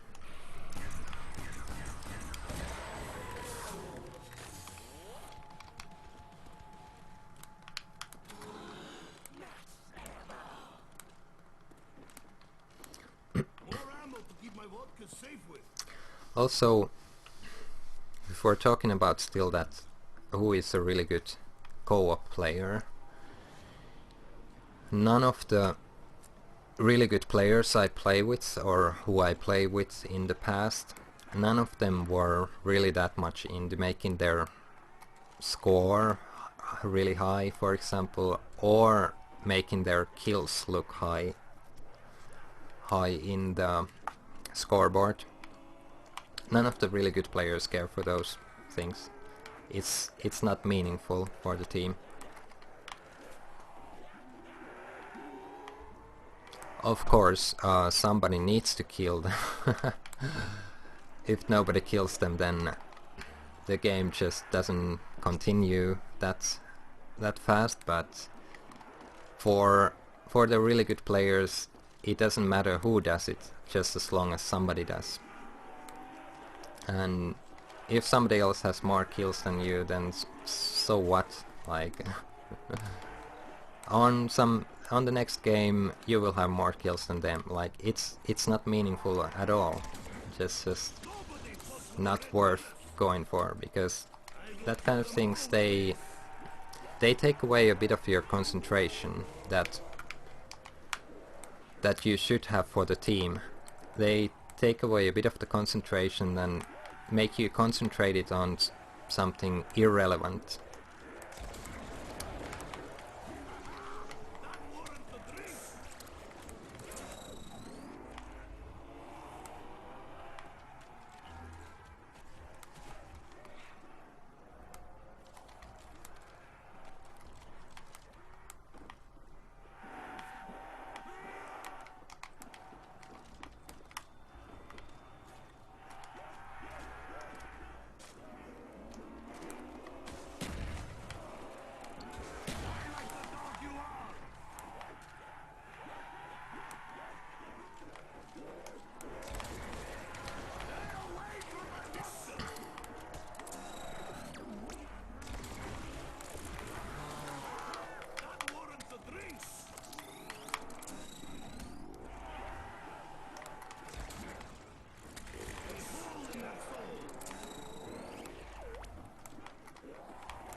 Yeah, so let me know what you think in the comments section, because on live streams I don't always have the chance to read every single comment, but I still try, and I read most of the comments, let's say 95%.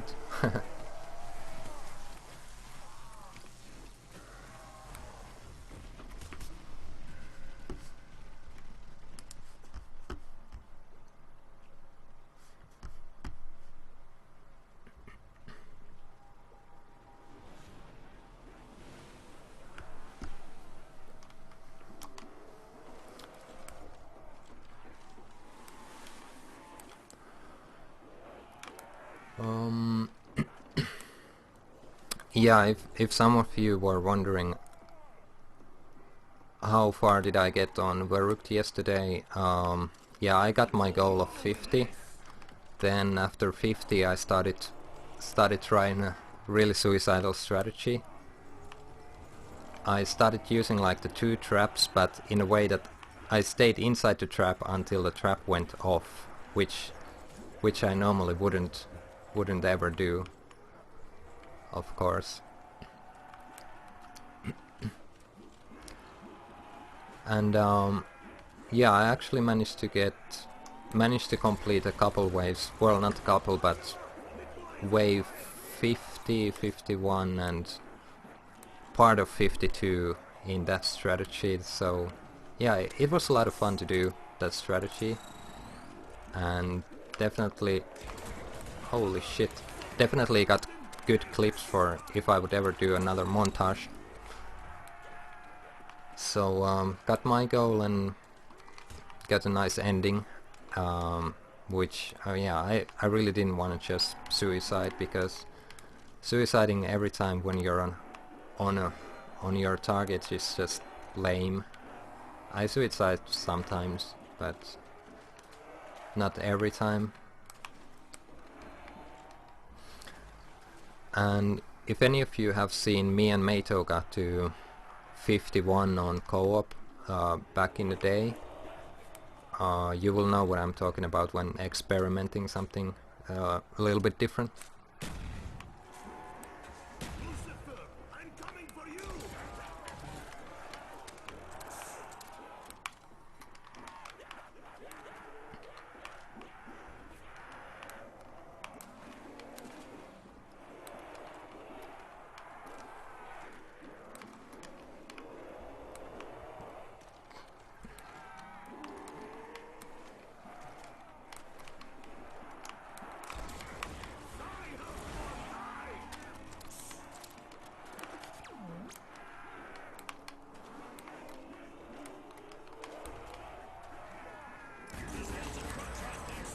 Don't get excited!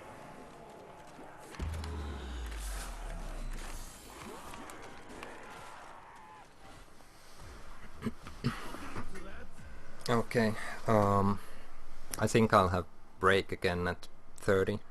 I haven't gotten a break yet, but usually when I do it's on round 30. So let's see if I get that far.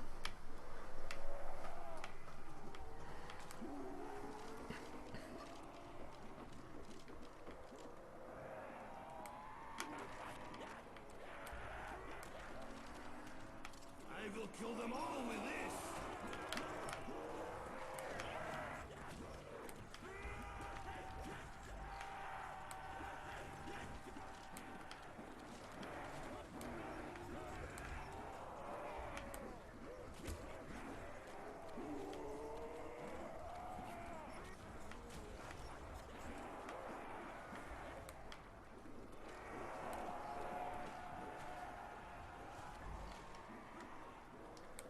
I will kill them all with this!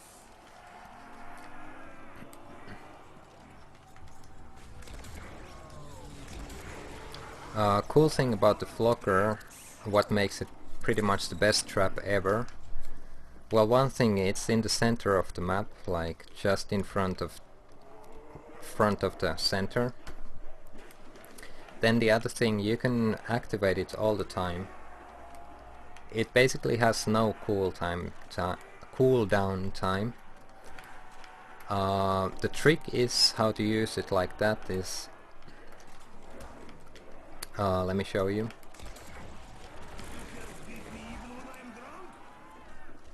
Let's see if it's safe. Well, it's safe enough. Okay, so first you use this side. It showed green light. Okay, you can see now the Flocker is on. It kills a lot of zombies and so on and so forth. Then we'll wait a bit. I'll try to gather a horde here to actually demonstrate the other side.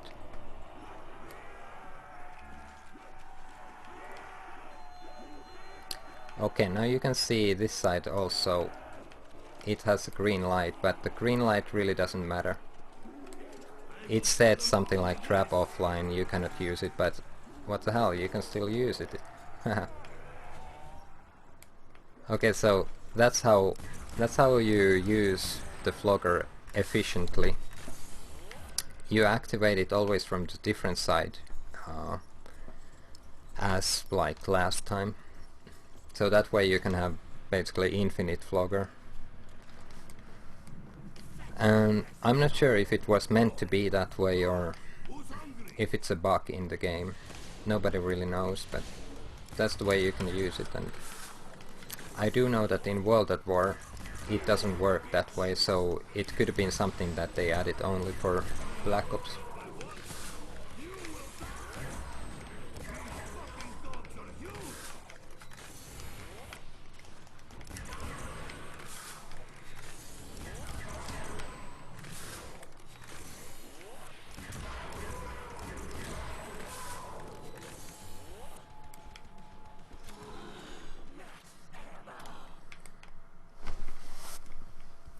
That's just what we needed. Although some vodka would be nice.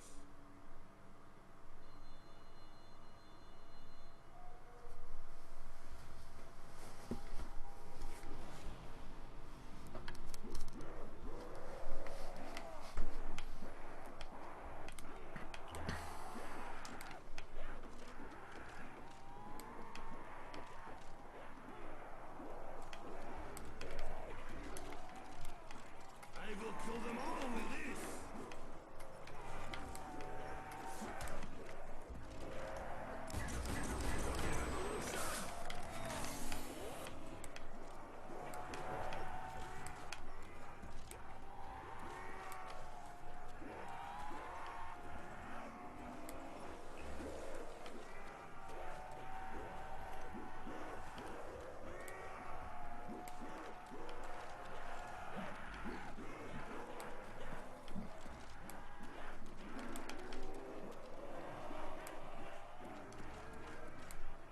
I will kill them all with this.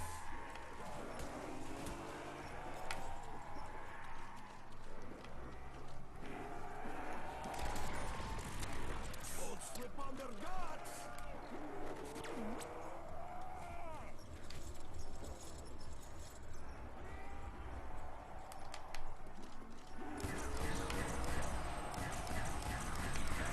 Kill you, stuffy.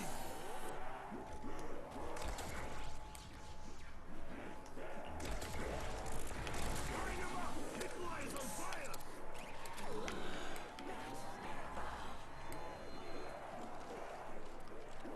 Perfect. More ammo.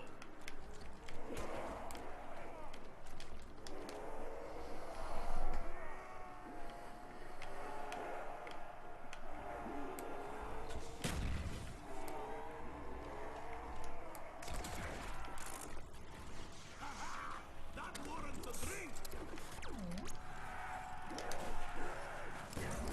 Face the Soviet fire.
Okay, so somebody's asking how hard do I think Nachter Untoten is World at War?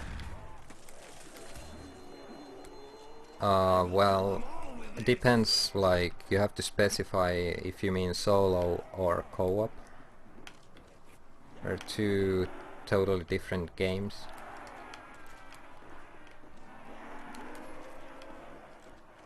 Solo on Nacht, you only get 24 zombies, and on co-op you get as much as you do in I will kill them all Black with Ops, or even more.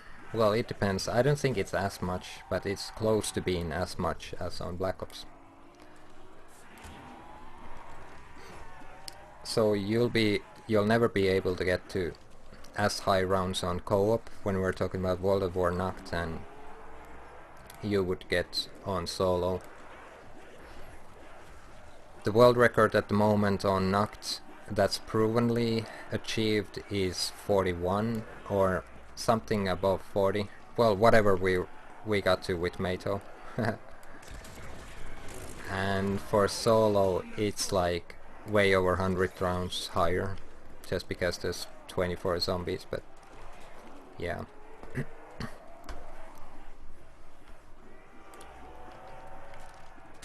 The map, mainly because it's the first zombie map ever created, it's really glitchy.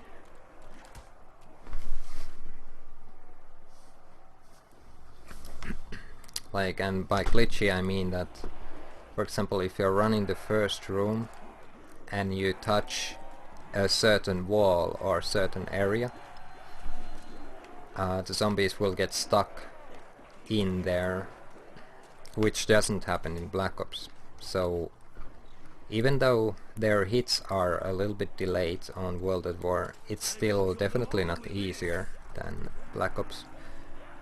Because we have to remember, in Black Ops you do get Thunder Gun, you do get monkeys for reviving, there's longer bleed out time, and in World at War what do you get? You get ray gun, you get no monkeys, you bleed out in about 25 seconds. It's next to impossible to revive your teammate. And yeah, the glitchiness, so definitely World at War is harder than Black Ops. Like, any map in Black Ops is easier than World at War Nacht or Untoden or World at War Verrucht. But if you know how to play it, especially solo, because you get the 24 zombies, you will eventually get high if you keep trying, if you just learn the game. But when you try World at War, you just have to remember it's not Black Ops. You will get screwed by something that's not your own fault. I'm not saying in Black Ops you don't get screwed like that, but especially in World at War you do get that quite a lot.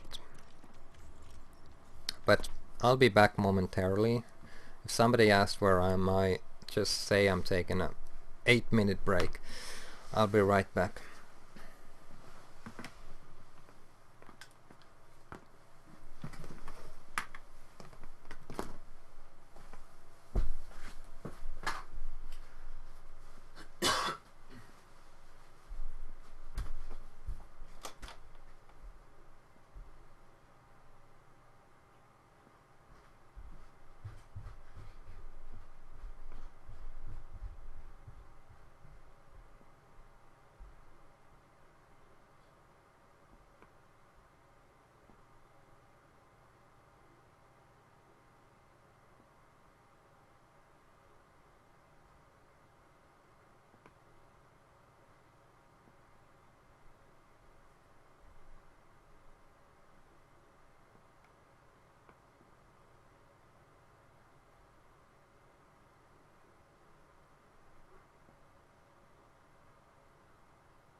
Okay, I'm back. Can you guys still hear me? Hope you can. I haven't checked if the mic is even working, but I hope it is.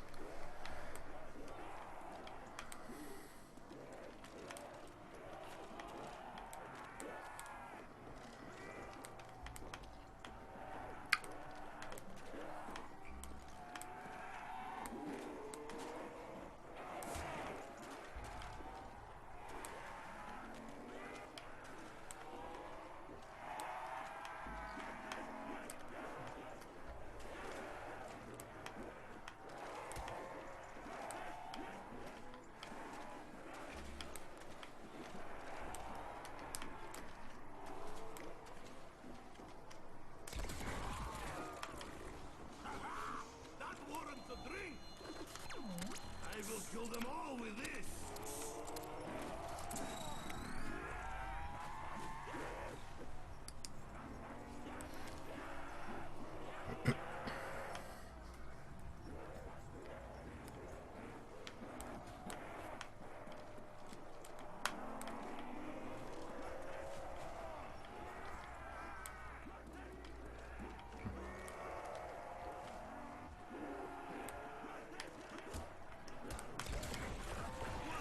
Fucking Rasputin!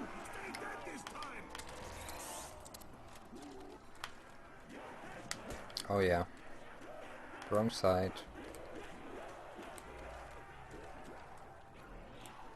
I will kill them all with this!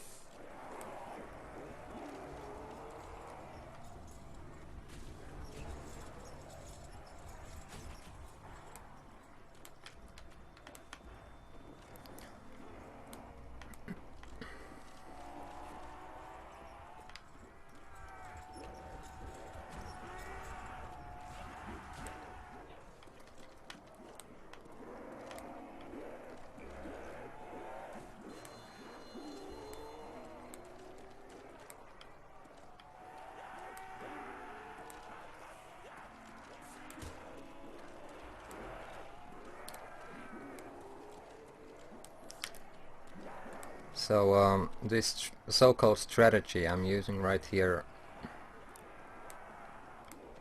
it's basically the same one we've used with Christian for ages. Kill them all with A this! little bit different, of course, because with two-player you can't do all the same things what you can do in solo. But what we used in both of our world records in the past, or actually we had 3 of them, if anyone cares. But it's not important how many, but the strategy, it's around the flogger always, because flogger is definitely the best trap in this map. You can use the electricity traps, but they take so long time to recharge that the strategy will be really slow with those. So I recommend just using the flogger all the time. As you can see, you can use it over and over again. Basically no recharge time.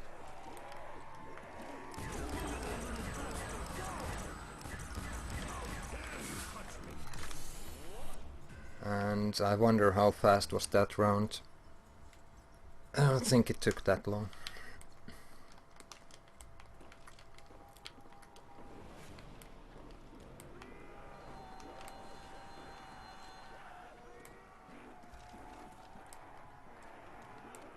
I will kill them all with this!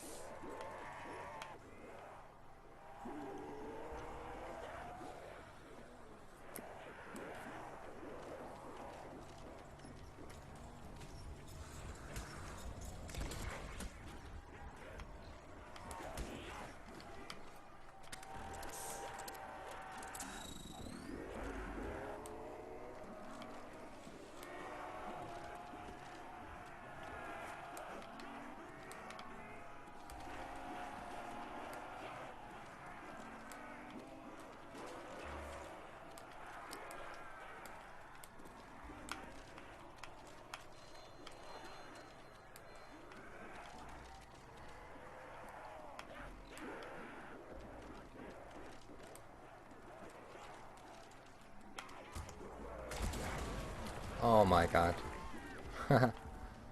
Okay, that's my first down. Now we'll see if I recover from it or something else happens. Still don't trust you.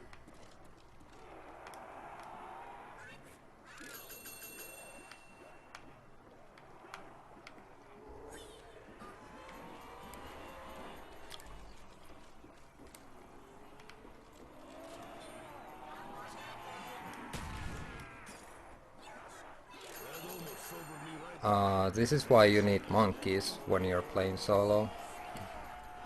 Like, every time if you go down, you really need to have a backup. And shit. Maybe it was Comro. Can't really remember. Trying to figure out where the jug was. Yep, here it is.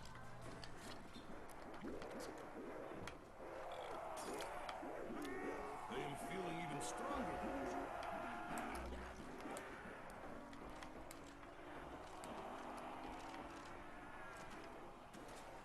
So, as I'm only aiming for 50, not too worried about if I go down before that. If I would be attempting to 100,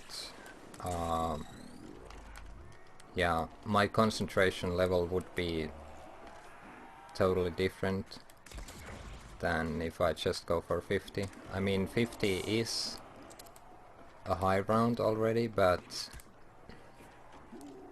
it's not like super high round, so it doesn't matter if you go down I will kill a them couple all times with this. even in the start.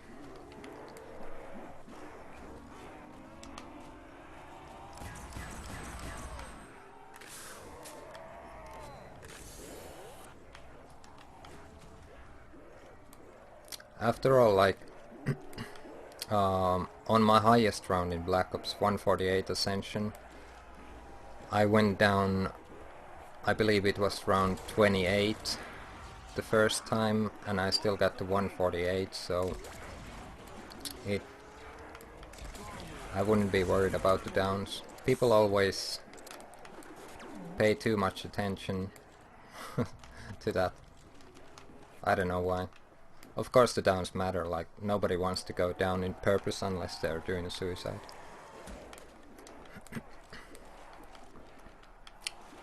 I need more bullets, please.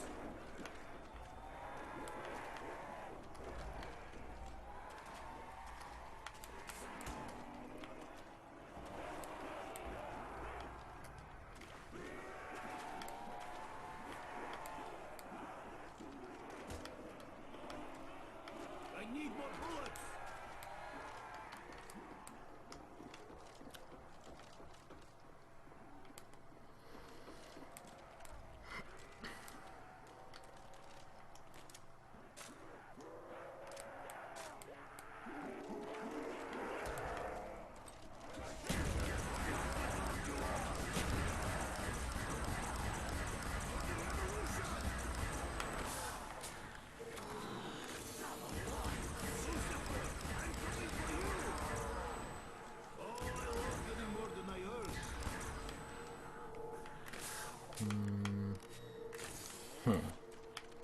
I'm almost out of vodka. I mean ammo.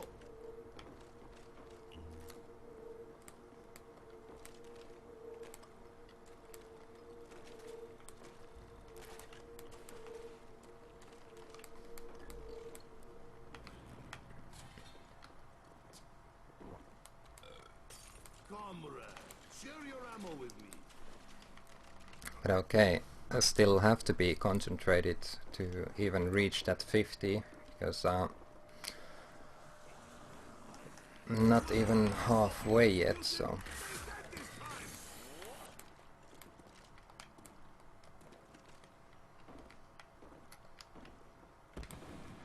I need more bullets, please. I hear some angry fucking dogs.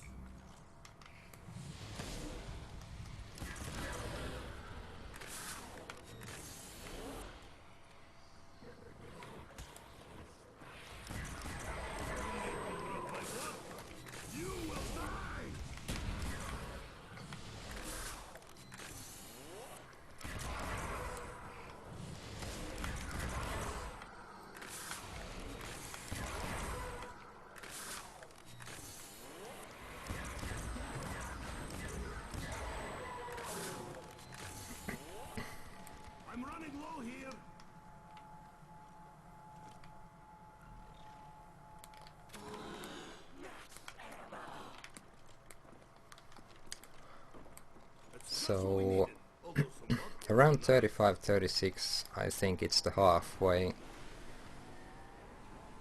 No, it's no, wait, what am I saying? It's not the halfway yet when going to 50, but soon it will be. But this is just the start. I will kill them all with this. And the strategy I'm using, not really the safest one, because I want to try to do it really fast, and right here when I go through the trap is a bit dangerous. Look, I get hit like a couple times usually.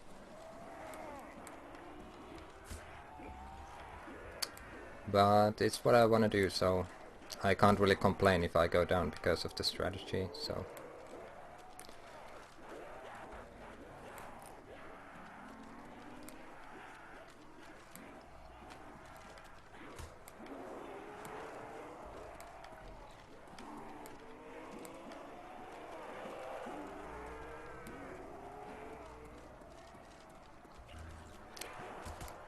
And there is another dangerous part, like I can't always see if someone's coming at the same time when I try to activate the trap. So I don't recommend this strategy if you're going more than 50 rounds. I think it's comparable to using the Alice strategy on Kino if you're going for a high round. Not the safest, but it's really fun to do.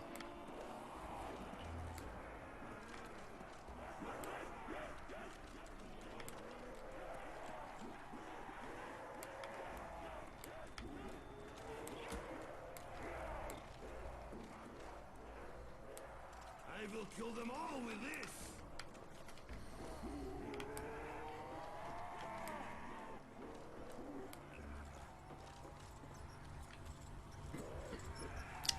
And another thing is when I go under the flogger, if I accidentally press the run button and the guy stands up, it's immediate down.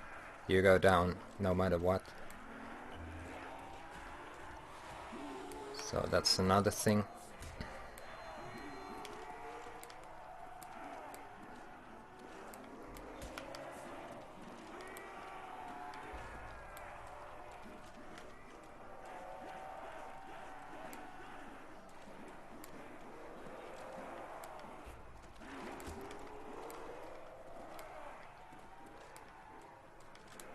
I will kill them all with this.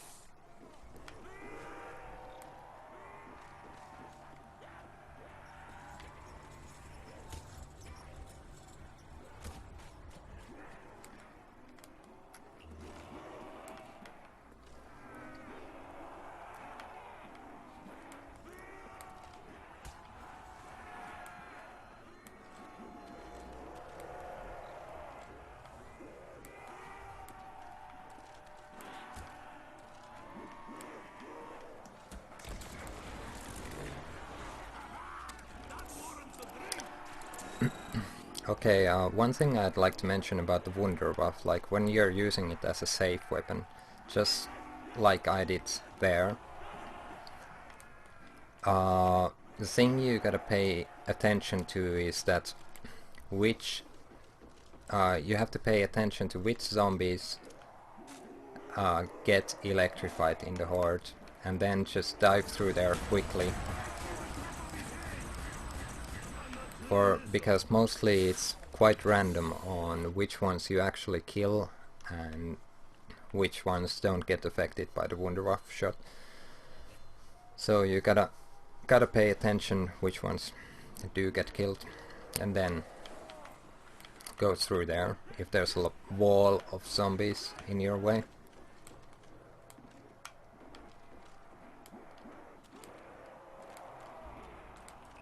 I will kill them all with this.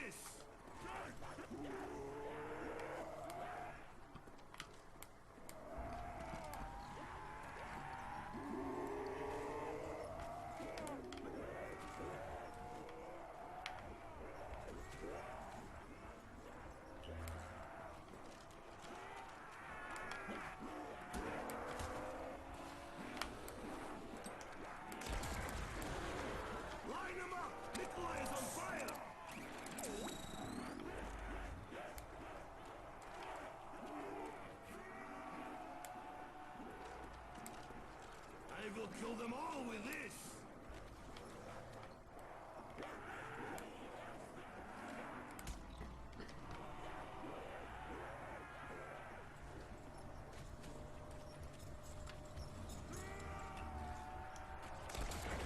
I eat your souls, Hellspawn!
I will kill them all with this!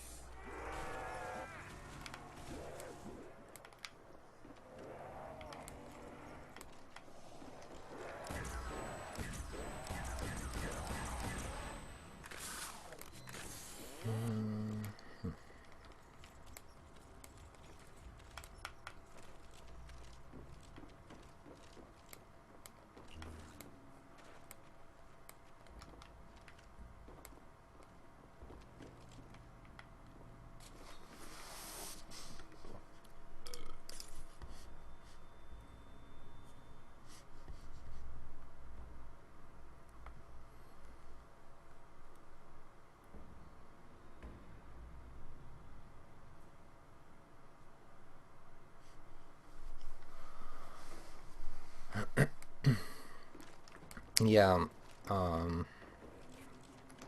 about the strategy. Well, I said this like 2 times already, but we've used the flogger like this for ages.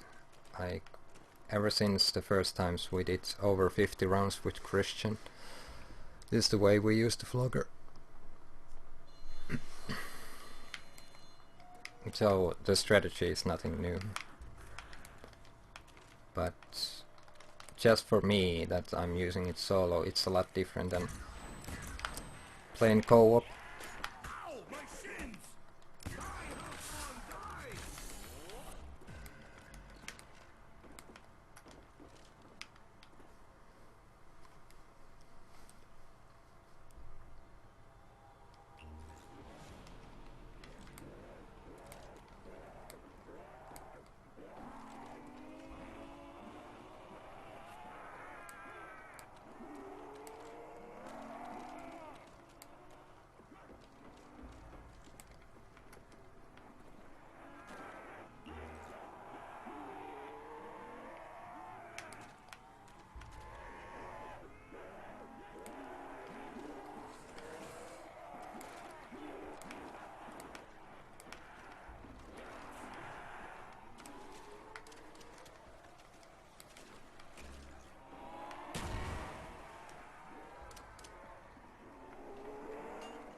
I like vodka.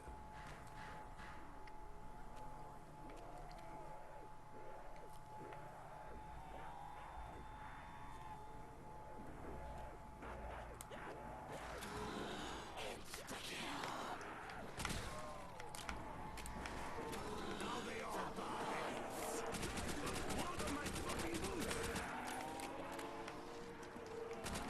Lucifer, I'm coming for you.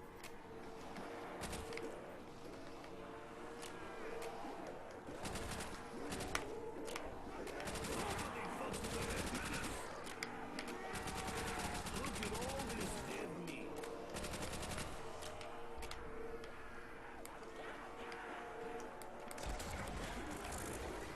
Line them up! Nikolai is on fire!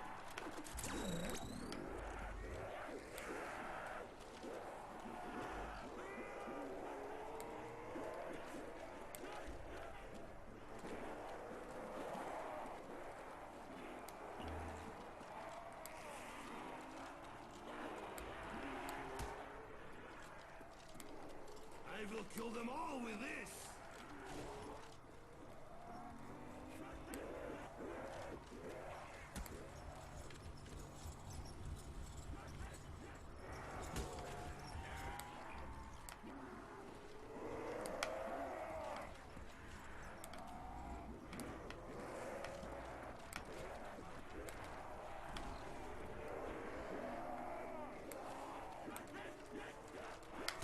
Oh shit. Okay, that was bad. I think I could squeeze in that hole. That's my bad. I'm not blaming Treyarch. Not this time.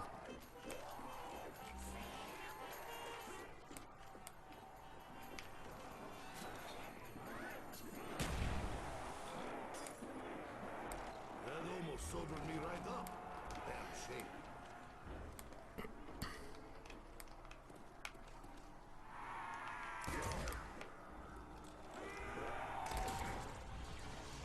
A hole in their soul.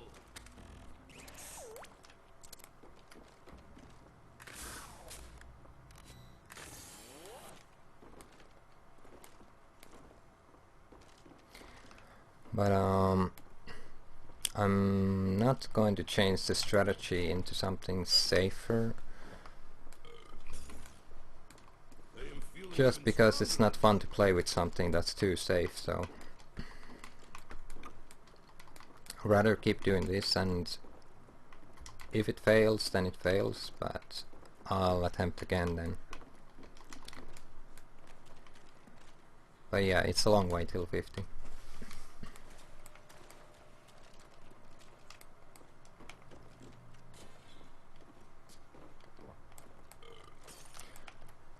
This makes me feel fast. But I prefer vodka.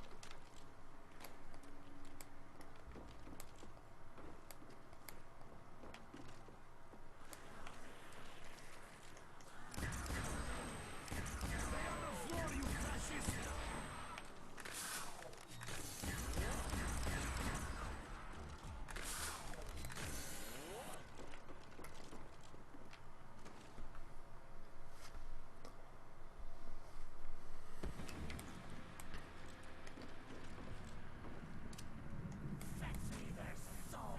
Get back in the grave, hell dog!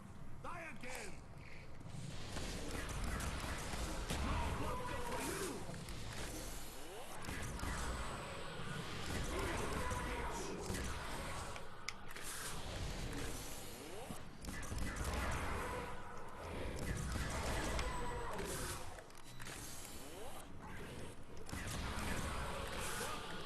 You will die!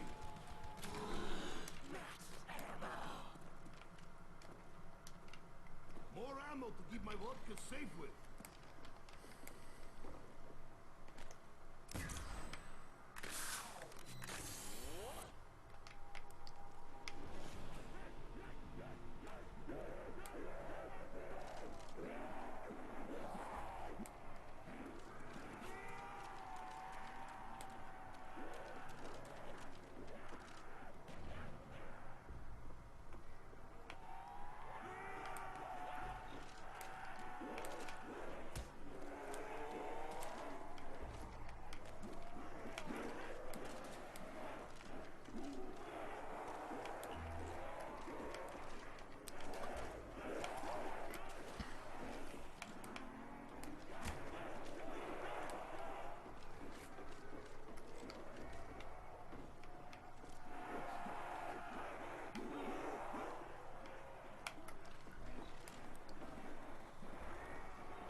kill them all with this.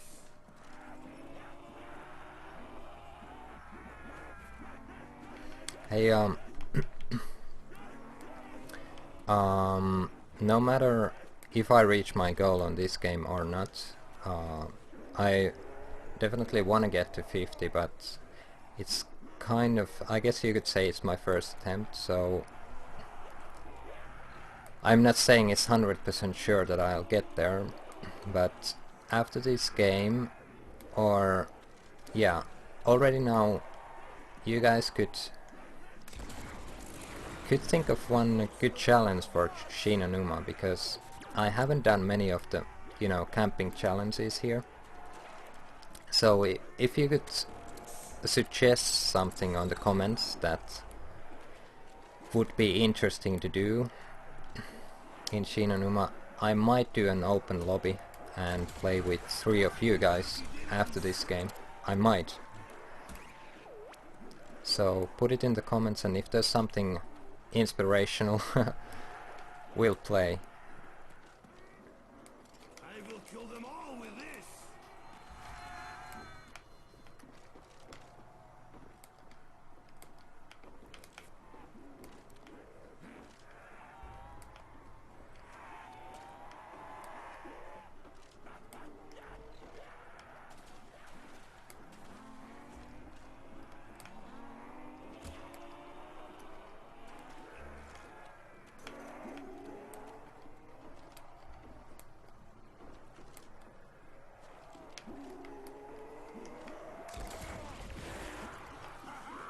That warrants a drink.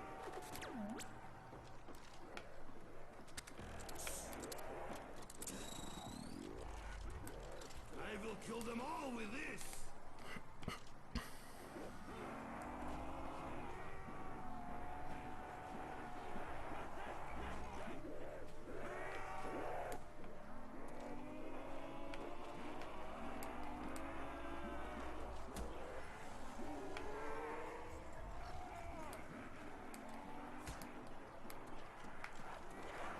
Holy shit. I hate the ones that come from the fence over there. Always a dangerous spawn. Look at all this dead meat.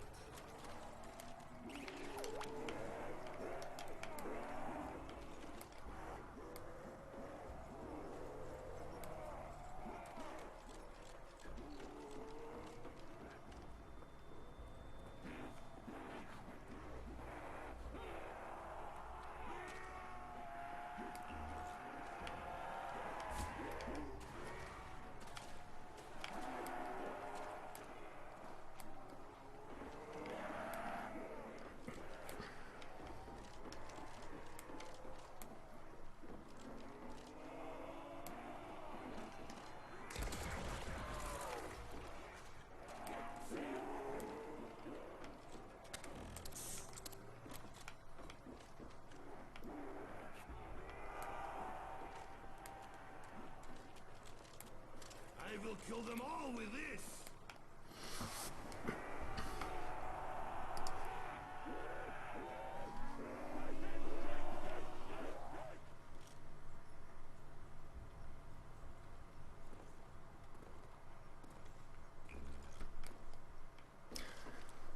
Oh yeah. Yeah, the amount of zombies increase all the time, and the game really gets a bit boring at these rounds.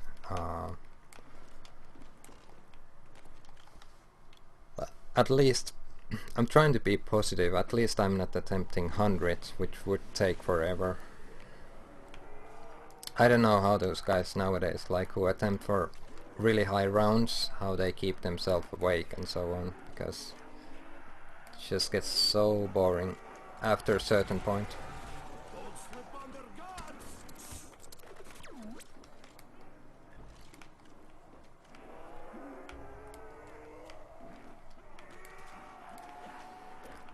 And when the game becomes boring, you lose a little bit of the concentration you would normally have.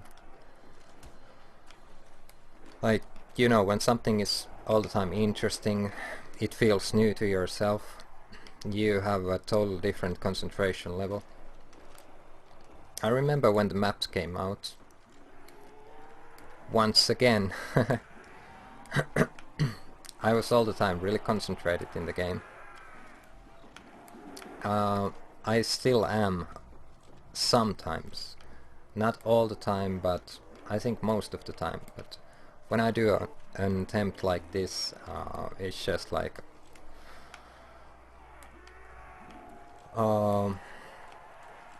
yeah, I'm not paying that much attention. I'm just looking at the chat.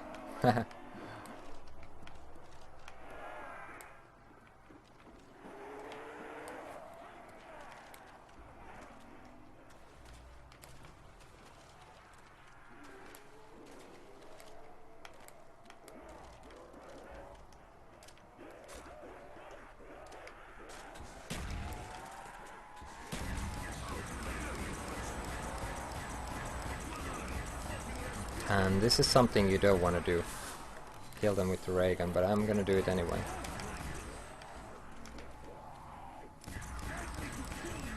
You don't want to kill them like that, it's really dangerous. They will spawn straight away, and you will get trapped in here in the open spot from about 8 directions. So definitely don't use the ray gun. I'm gonna switch it out real soon, just to make points for the trap.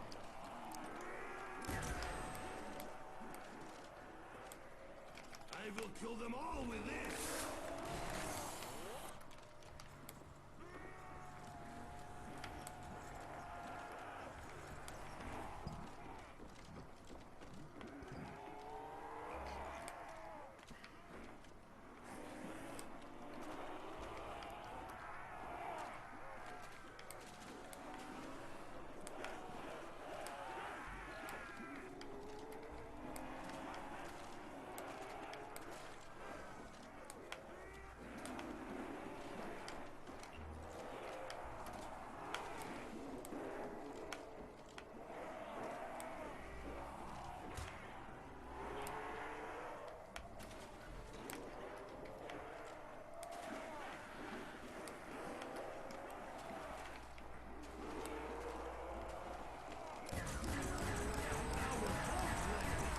Okay, well, the main reason why I still use the ray gun, although I just said it's not a good, well, like, wise thing to do. I want to get a nuke or insta-kill or something like that to make the rounds go faster. And I'm willing to risk it a little bit to get a power up. You fascist!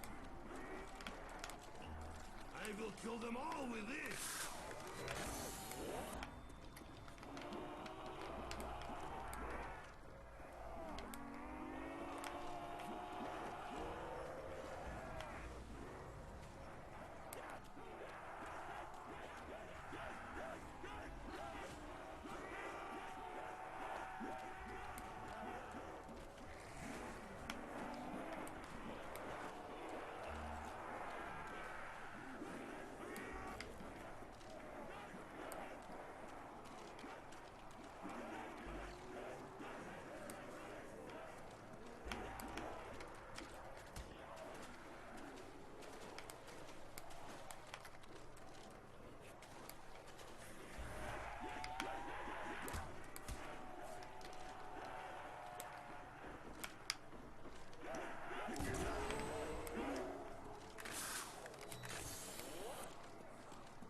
I will kill them all with this. So many bullets, so little time.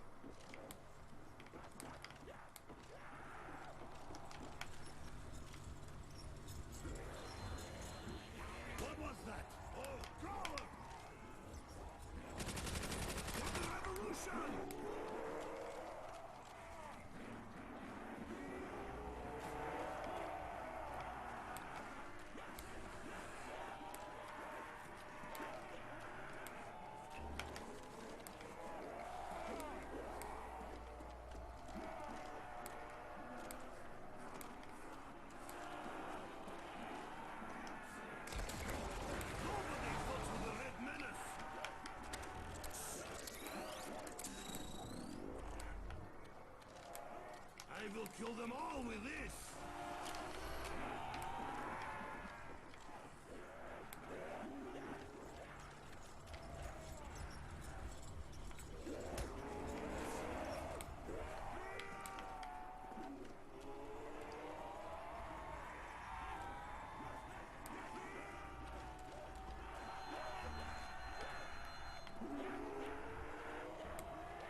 Yay.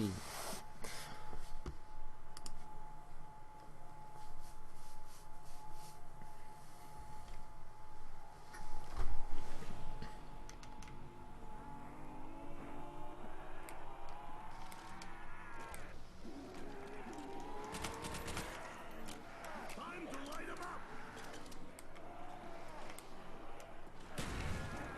But blood on my fucking boots! Stay away from my water!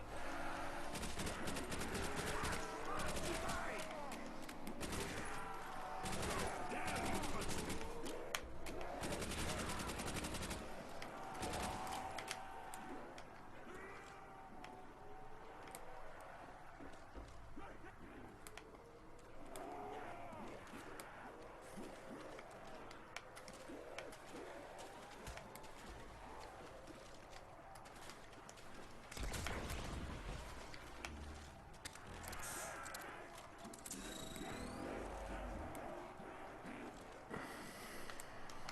I will kill them all with this!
I will kill them all with this!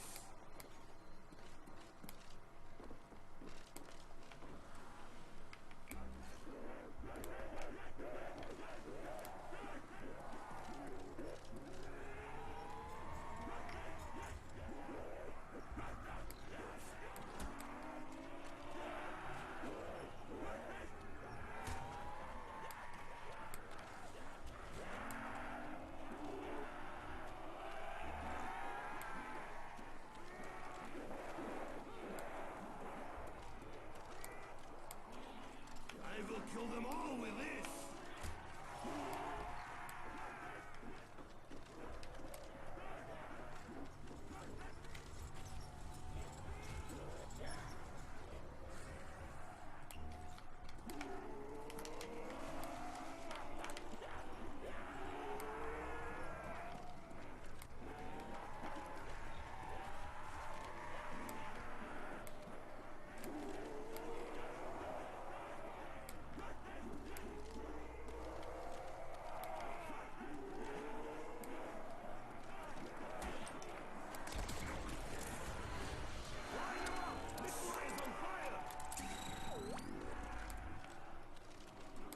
I will kill them all with this!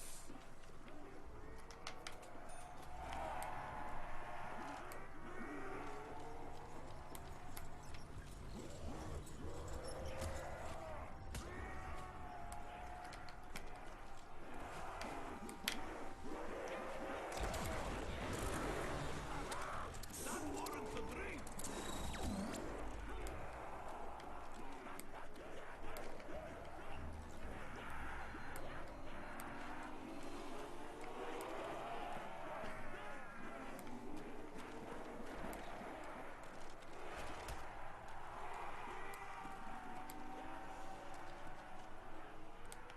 I will kill them all with this!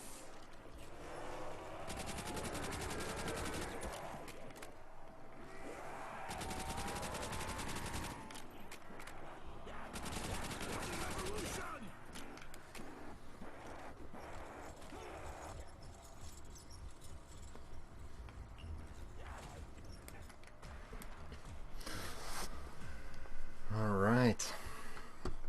9 more rounds to go.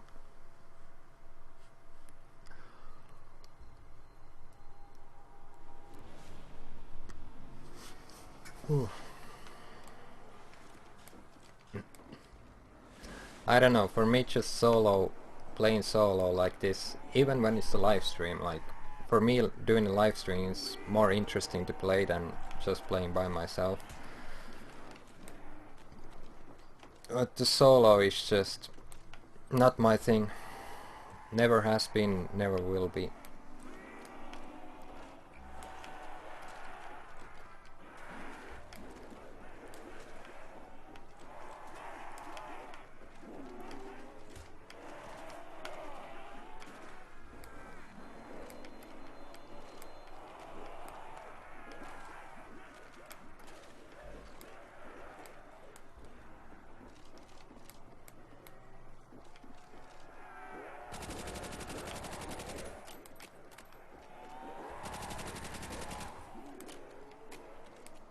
I will kill them all with this.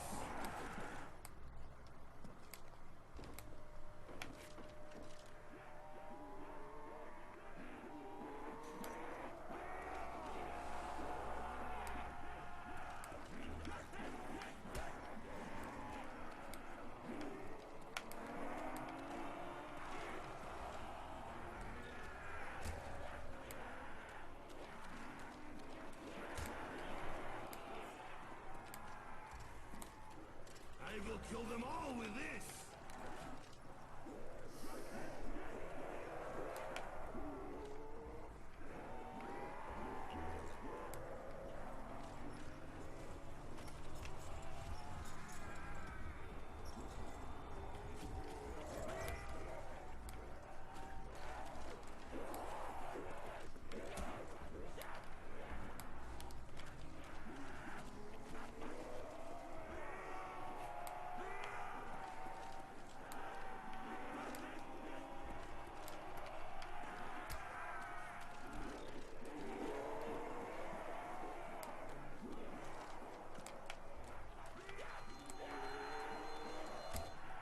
I will kill them all with this.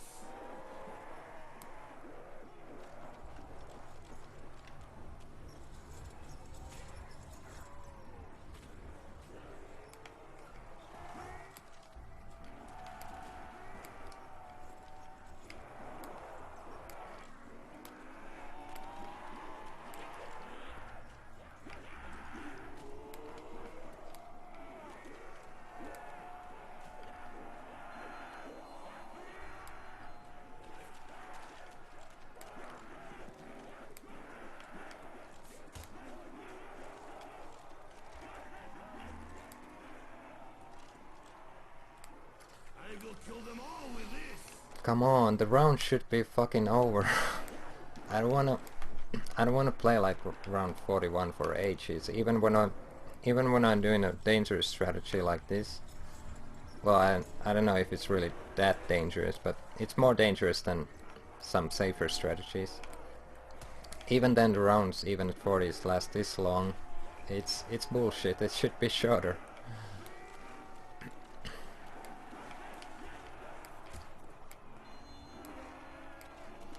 Yeah, and I know it's kinda late to complain about it, but I hope they'll do something about it in Black Ops 2. They need to make the game last shorter and be just a little bit more entertaining, especially for solo. I will kill them all with this.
Okay.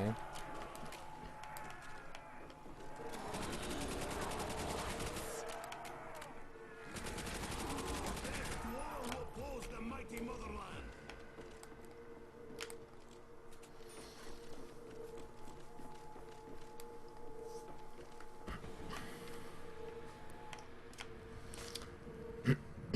And one thing I've always wondered, ever since Call of the Dead came out, is why on earth did they remove dog rounds? These are by far the best rounds ever in zombies.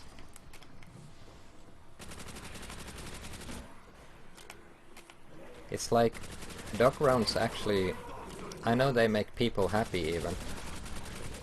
You know, after you've done a long round, you have no ammo, then you get like these dogs you can just kill no problem, especially in Black Ops.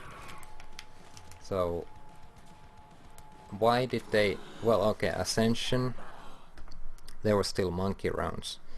That's almost the same, like monkeys aren't the real threat if you know how to play the game.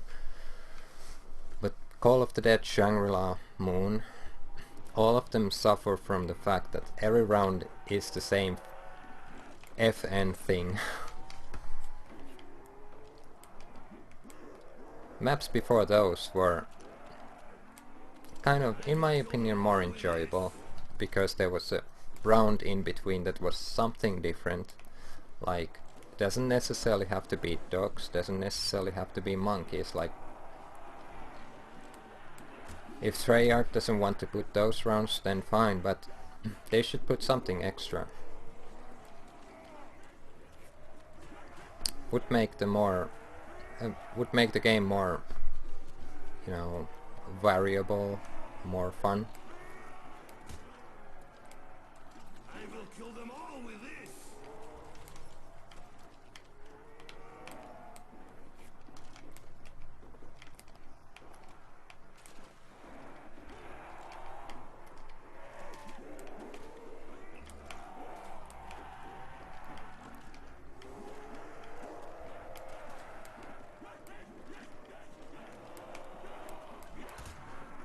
Yeah.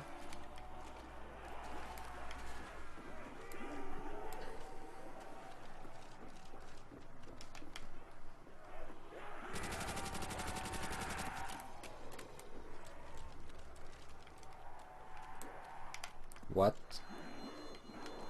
the hell? There's a glitch. The trap doesn't work. Supposed to work. Come on, trap.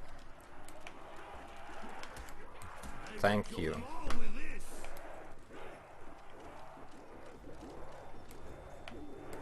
Okay, I'm not going that way. I'm not going that way.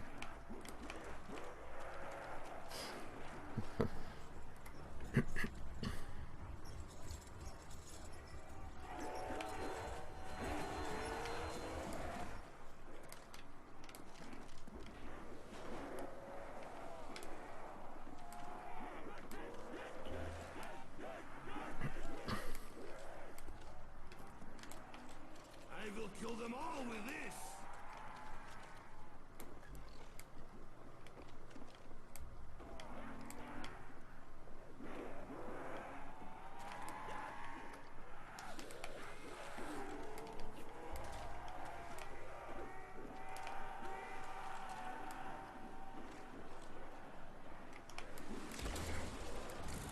Line them up. Nikolai is on fire.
will kill them all with this.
I will kill them all with this.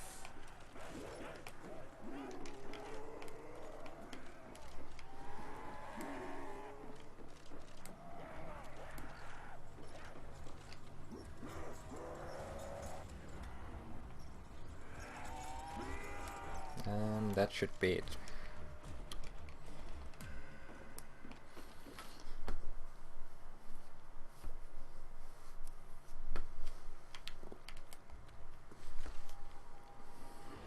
Oh, 1338. There it is.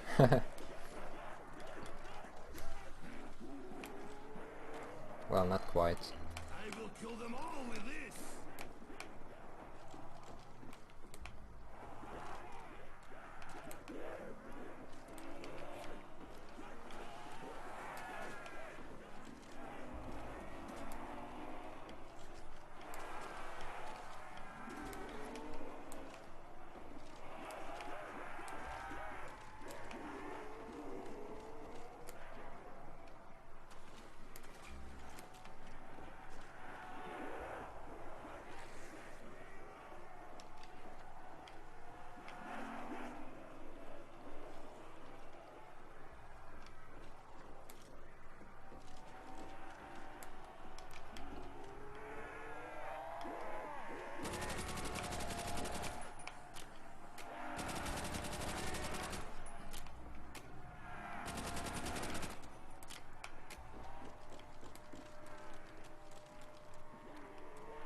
Whoa.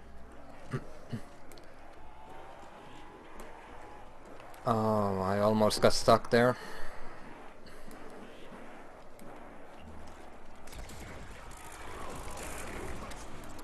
Yep. I will kill them all with this.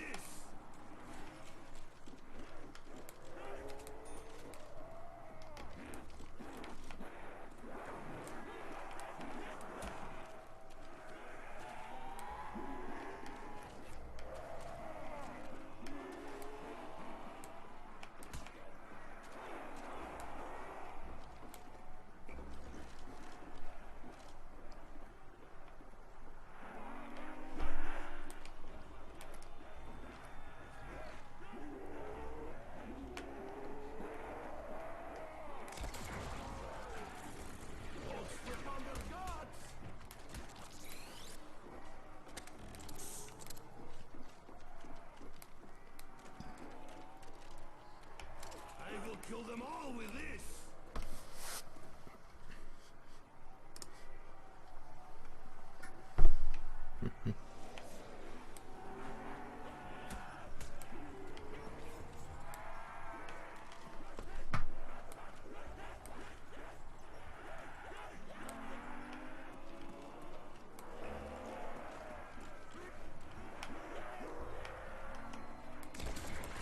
Nobody fucks with the red menace.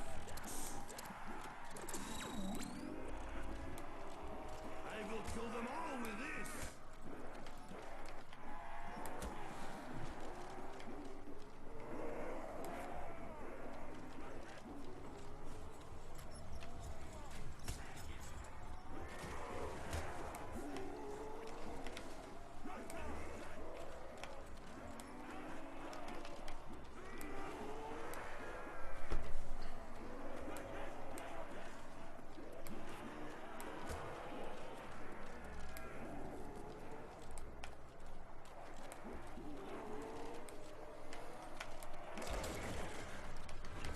Line them up. Numa is on fire.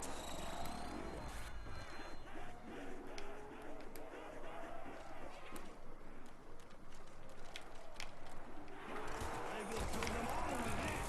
Death to all who oppose the God mighty damn Numa. it. Let me go.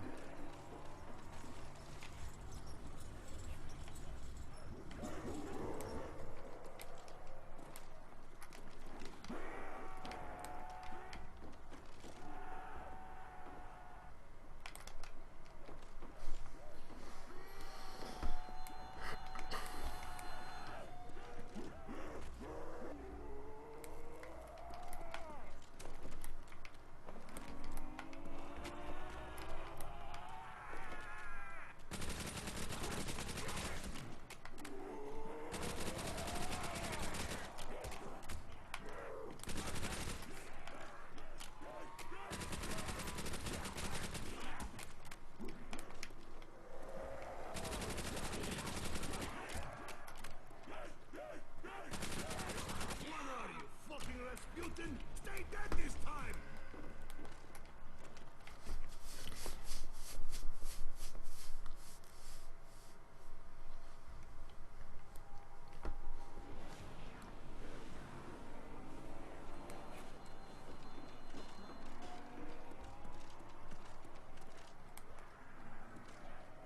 I will kill them all with this!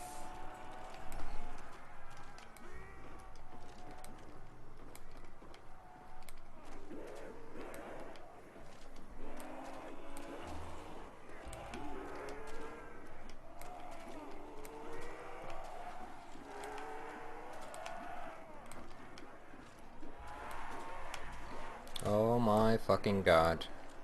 Always come out of nowhere. Like now. That's because of the flogger. They keep dying and they keep spawning here pretty much randomly.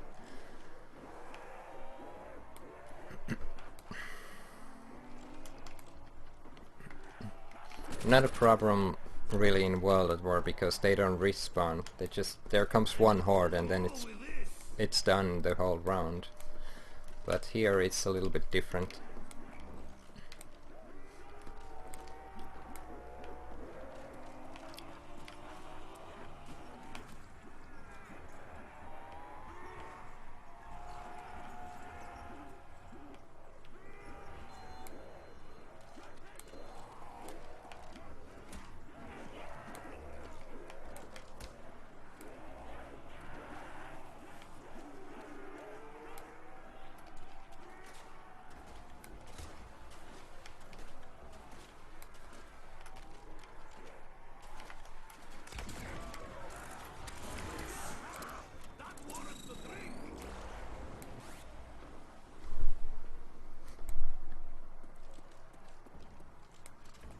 kill them all with this.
I will kill them all with this.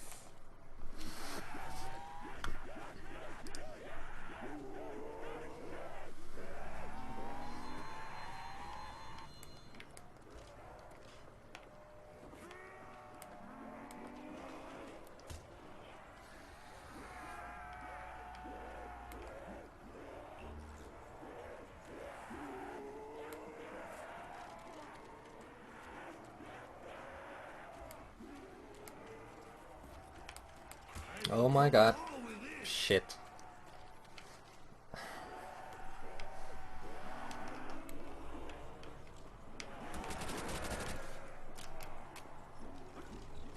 Come on, round 45. Can't take for fucking ever. Be over already.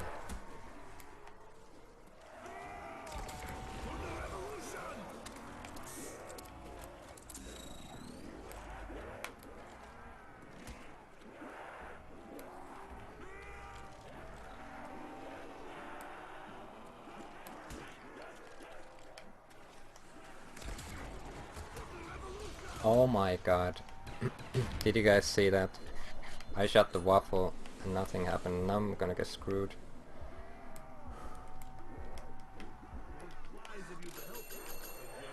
Fuck.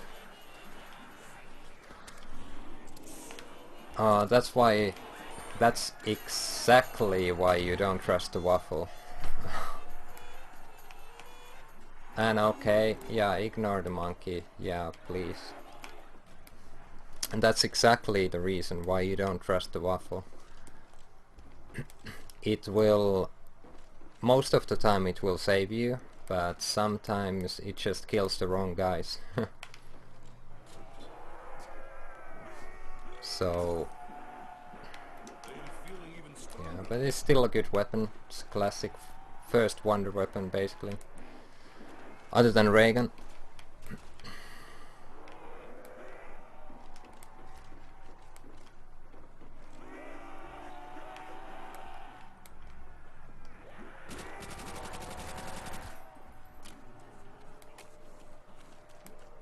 I will kill them all with this.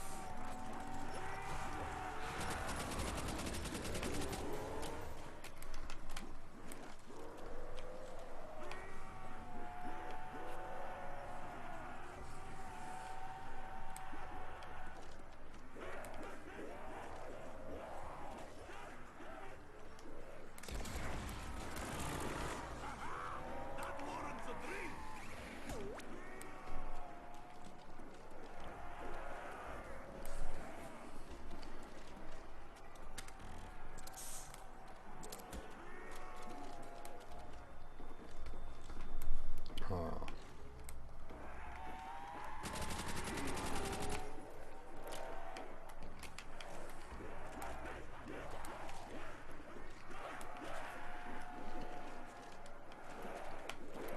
Holy shit.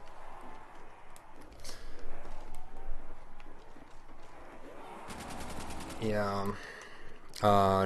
Like if we compare Numa to Verrucht or Call of the Dead or the Reese, I think... Oh shit.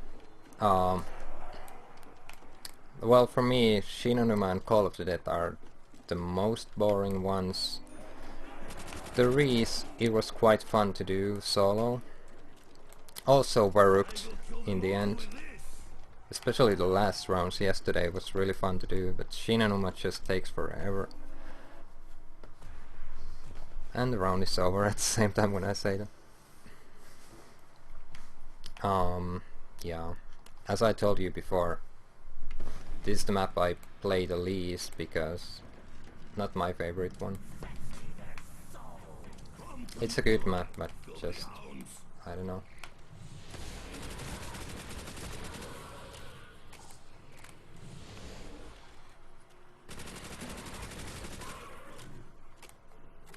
Fear me, hellhounds!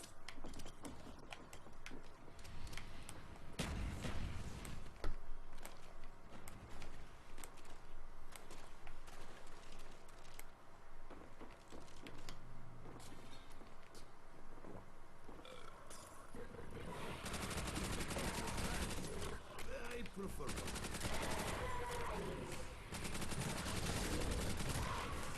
So let's say, like, basically why I'm doing these kind of like first runs or practice runs, as I would call them. I've been considering should I do a really long run in one of the maps, and why I do these 50 runs is, well, also to show you guys how I would play the early rounds. And another thing is that I've been thinking which map should I try for a higher weight than 50 and maybe pay more attention to the game. And so far I've considered, well, Call of the Dead is definitely out of the question. Shin Numa also out of the question. Verrucht, I would never go for more than 50, well, a lot more than 50, I mean. The Reese, maybe, but I played it lately so much, like with randoms, that I'm kind of getting bored of the Reese also. And I think what is left, well, Shangri-La I already did 106 when the map came out, so that's something I will never retry ever in my life. And what is pretty much left, well, 5, I might do this 50 attempt also there. But for high round it's really slow map. And yeah. Oh, maybe I would do one on Kino or Ascension, one longer run, but I have to think about that.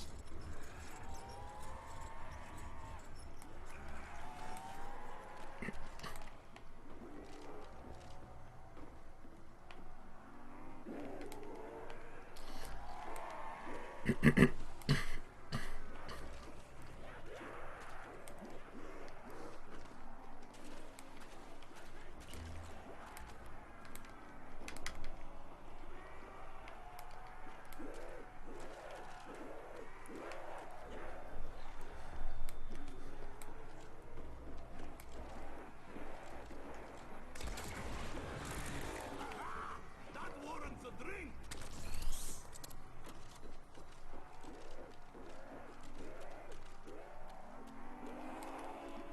I will kill them all with this!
will kill them all with this!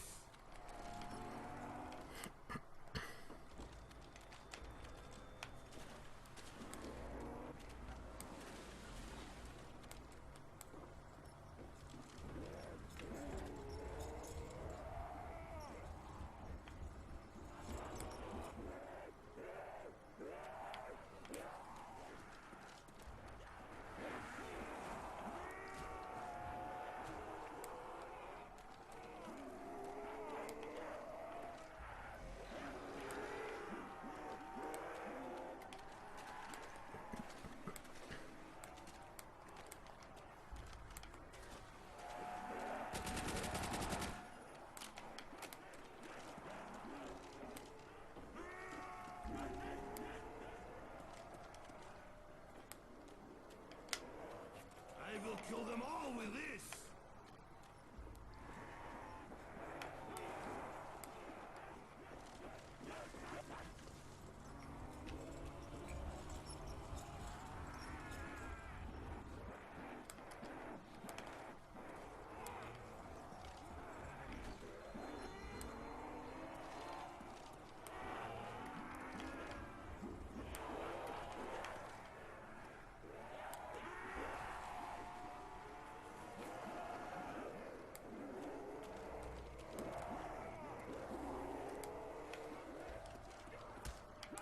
I will kill them all with this!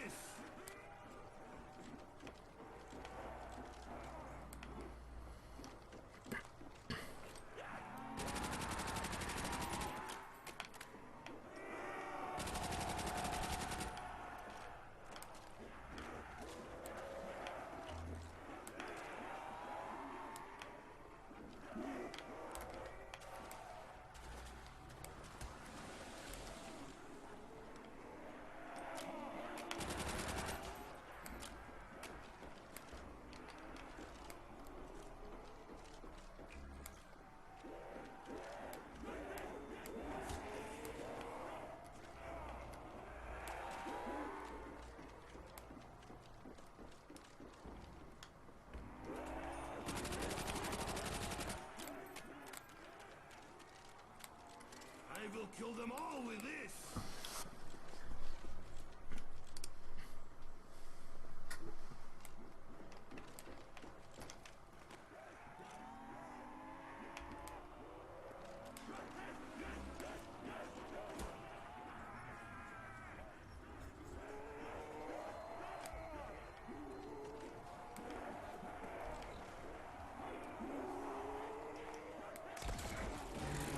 Don't slip on their guts!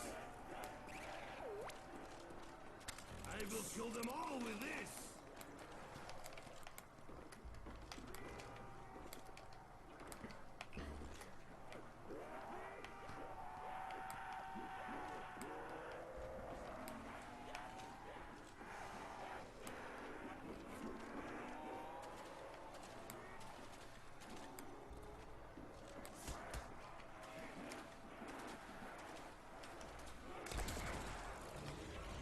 Line them up! Nikolai is on fire!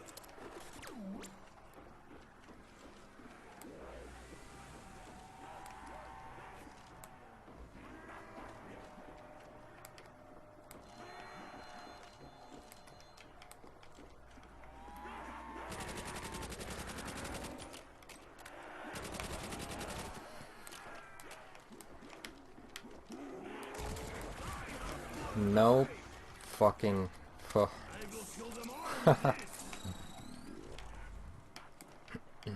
I was pretty sure there would be the game over screen. Would have sucked. It can still happen, but yeah.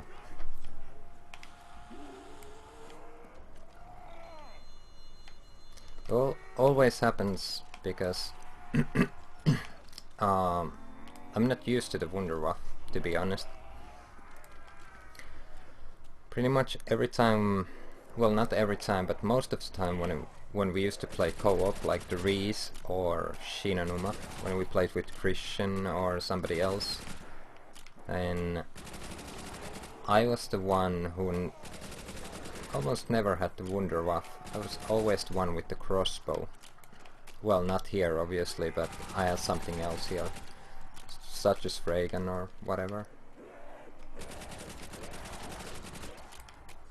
So I tend to forget how much earlier you actually have to shoot the the Wunderwaffe so that it takes effect.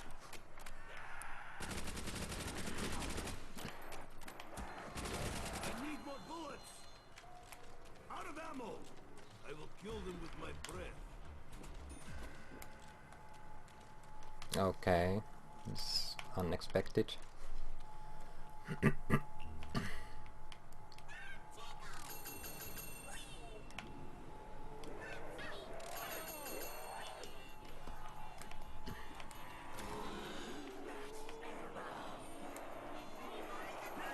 Are they actually going after it? Oh my god.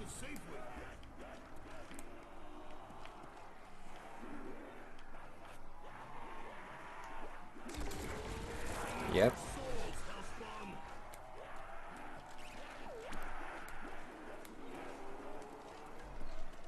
Okay, so right there the Wunderwaffe killed the ones that I actually wanted it to kill. The two that were in the front.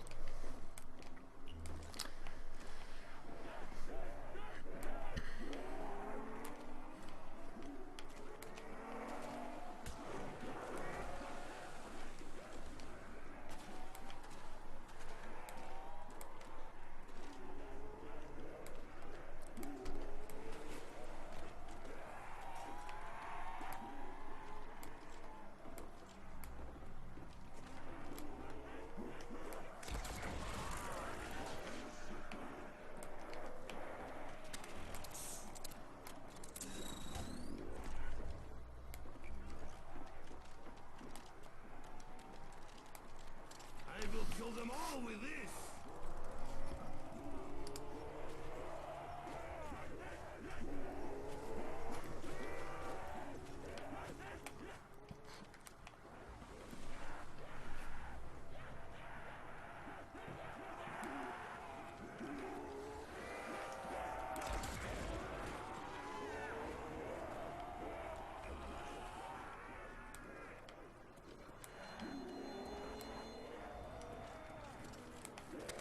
I will kill them all with this.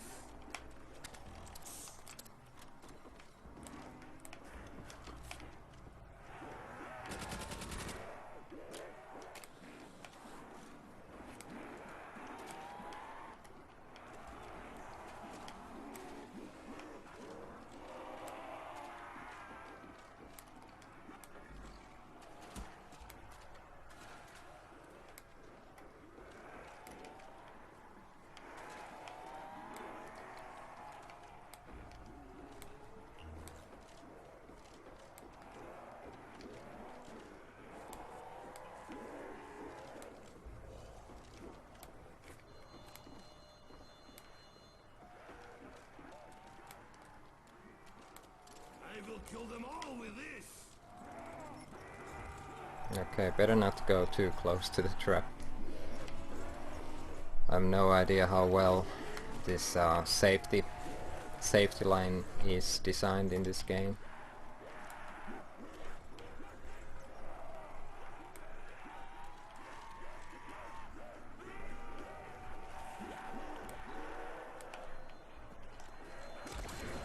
Lucifer, I'm coming for you.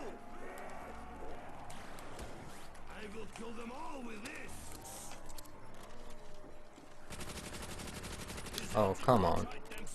Don't get excited.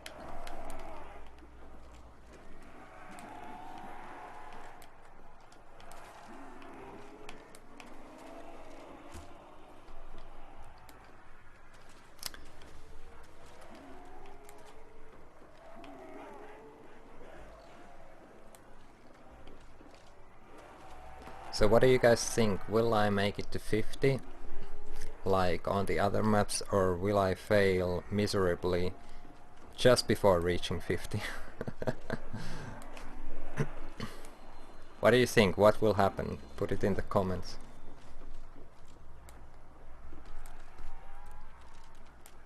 I will kill them all with this.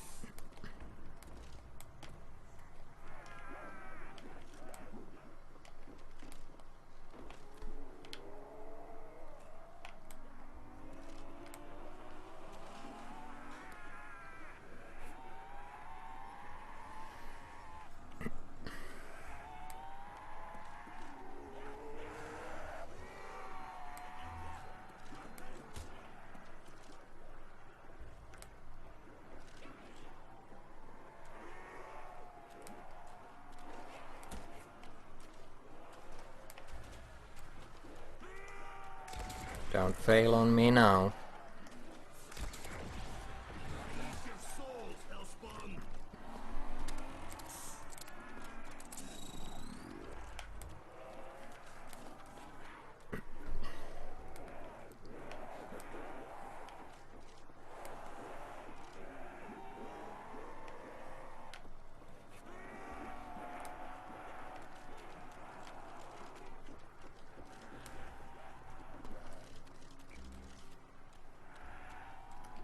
I will kill them all with this.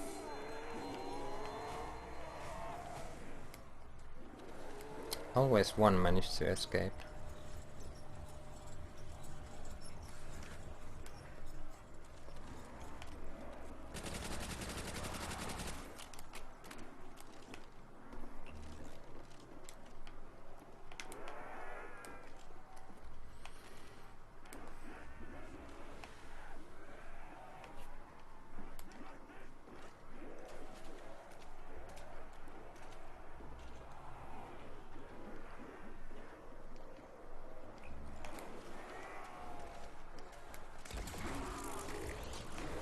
Slip on their guts.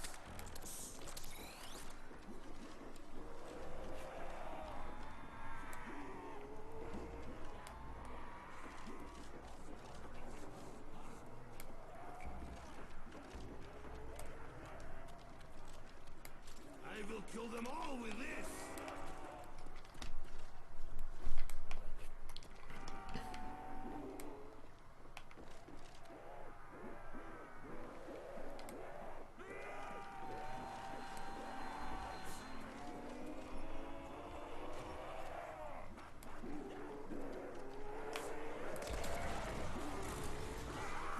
That warrants a drink.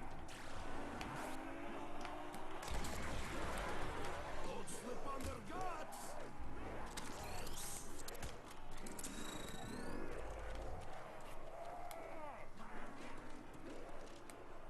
I will kill them all with this.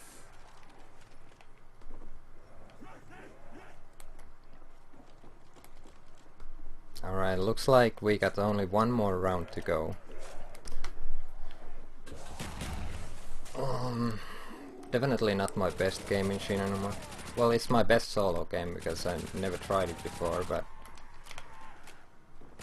definitely I know I could do better on a better day, with a proper strategy, with better concentration level in general, but we're hitting 49 in a second, and then we'll find out if I'll be able to make it to 50.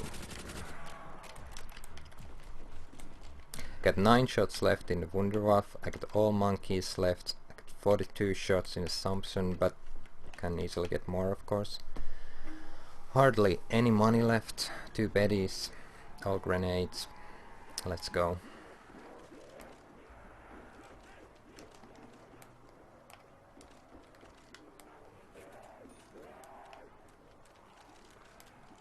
I will kill them all with this.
kill them all with this.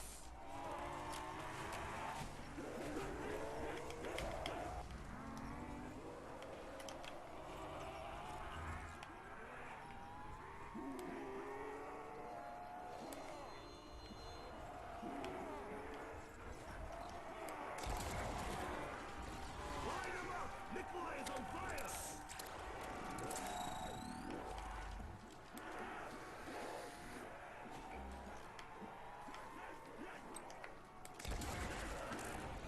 A hole in their soul. I will kill them all with this.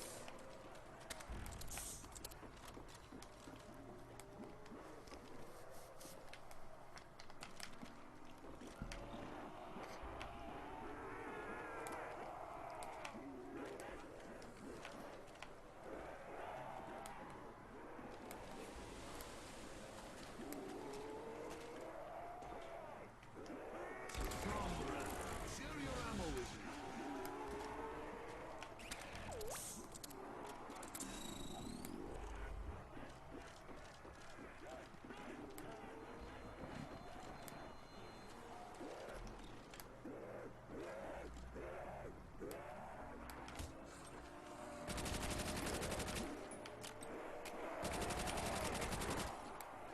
I'm running low here. I will kill them all with this.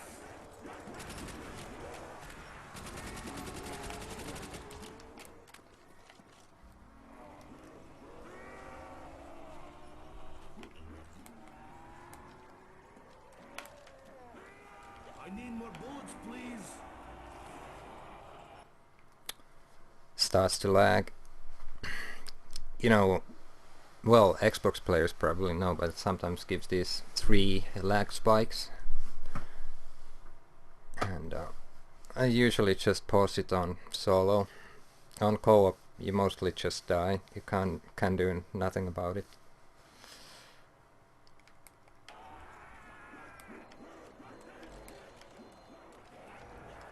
Okay, and then my TV turns off. Does that sometimes? The electricity lines are so fucked up where I live. Okay. Don't slip on their guards. I will kill them all with this. I'm almost out of vodka. I mean ammo.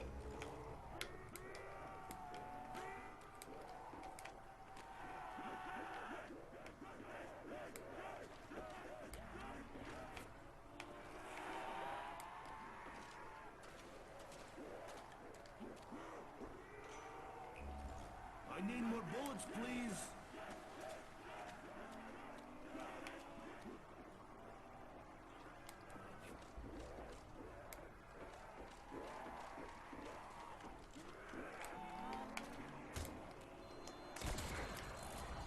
A hole in their soul.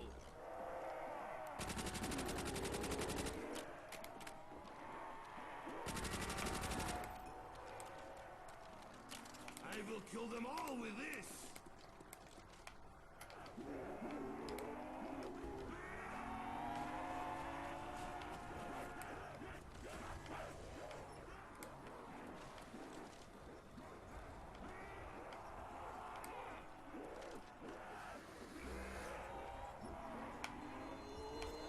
Comrade, share your ammo with me. Oh shit.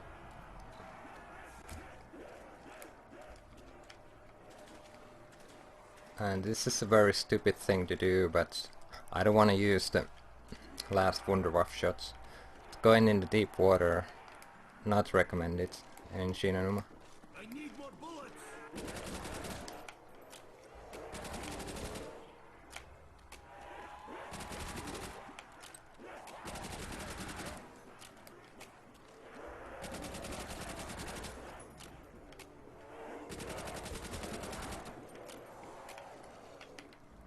I'm running low here.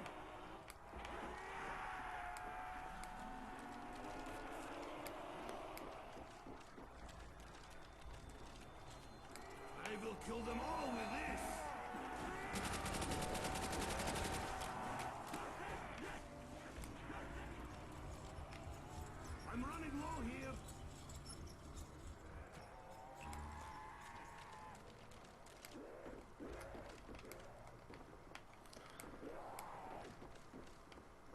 Okay.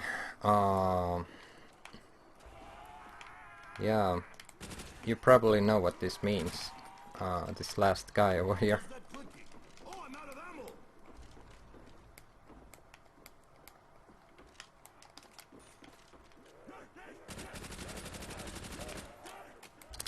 ammo. So yesterday when I played Verrucht, I tried something different as a strategy. I tried staying inside the traps until they go off, when normally I would just left the trap as it is and escape. So today, if I actually manage to reach 50, which looks really probable now, I'll try something else, but as you can see, 2 bullets only left in the Wunderwaffe, so I can't really escape that many tough situations. So I'll figure out something different to do.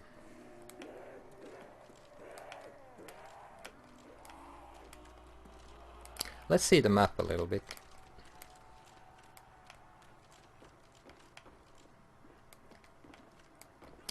Okay, so we got first room here. There's the stairs.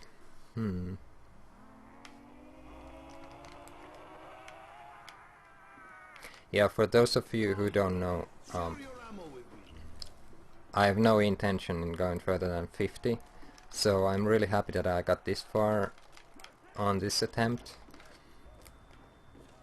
I could probably go a lot further if I practiced this map like seriously and tried several attempts, tried the best strategy that works, and tried to concentrate a bit more in the early rounds.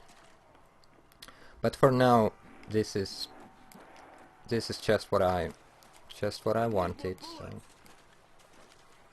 I'm going to do some special ending instead of just suiciding.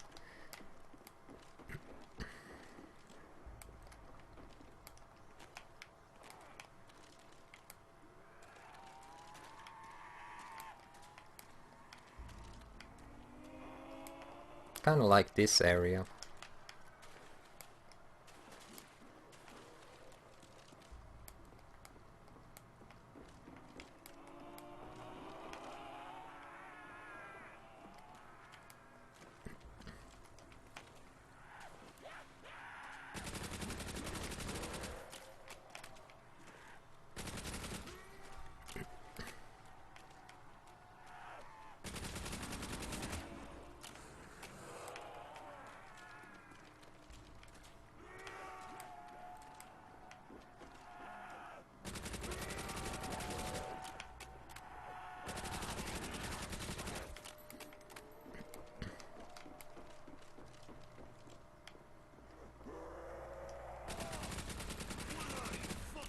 Oh, I changed my mind. This time.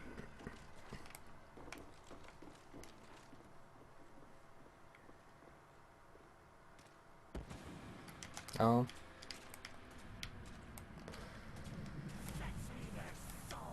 I hear some angry fucking dogs. I need more bullets. No cluster for you. No cluster for you.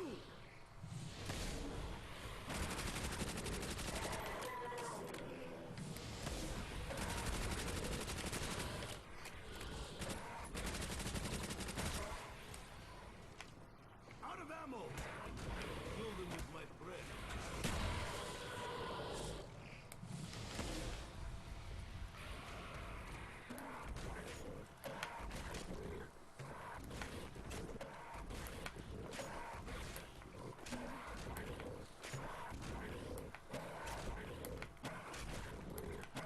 What's that clicking? Oh, I'm out of ammo. Leave a like for the cute puppy.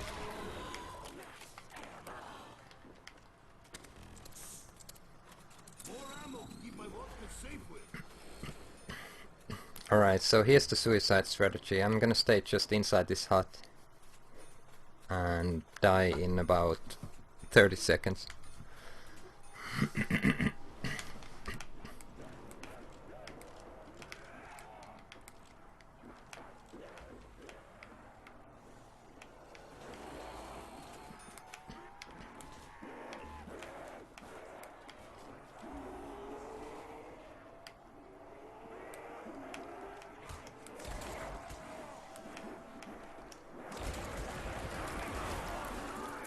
Oh, ha, I didn't realize it's live still. Alright, round 51, guys. If you want to see more of these live streams for around 50 or something like that, give it a rating, put it in the comments if you want to see more. I might not do more just this week, but I don't know about next week. That's a whole different story.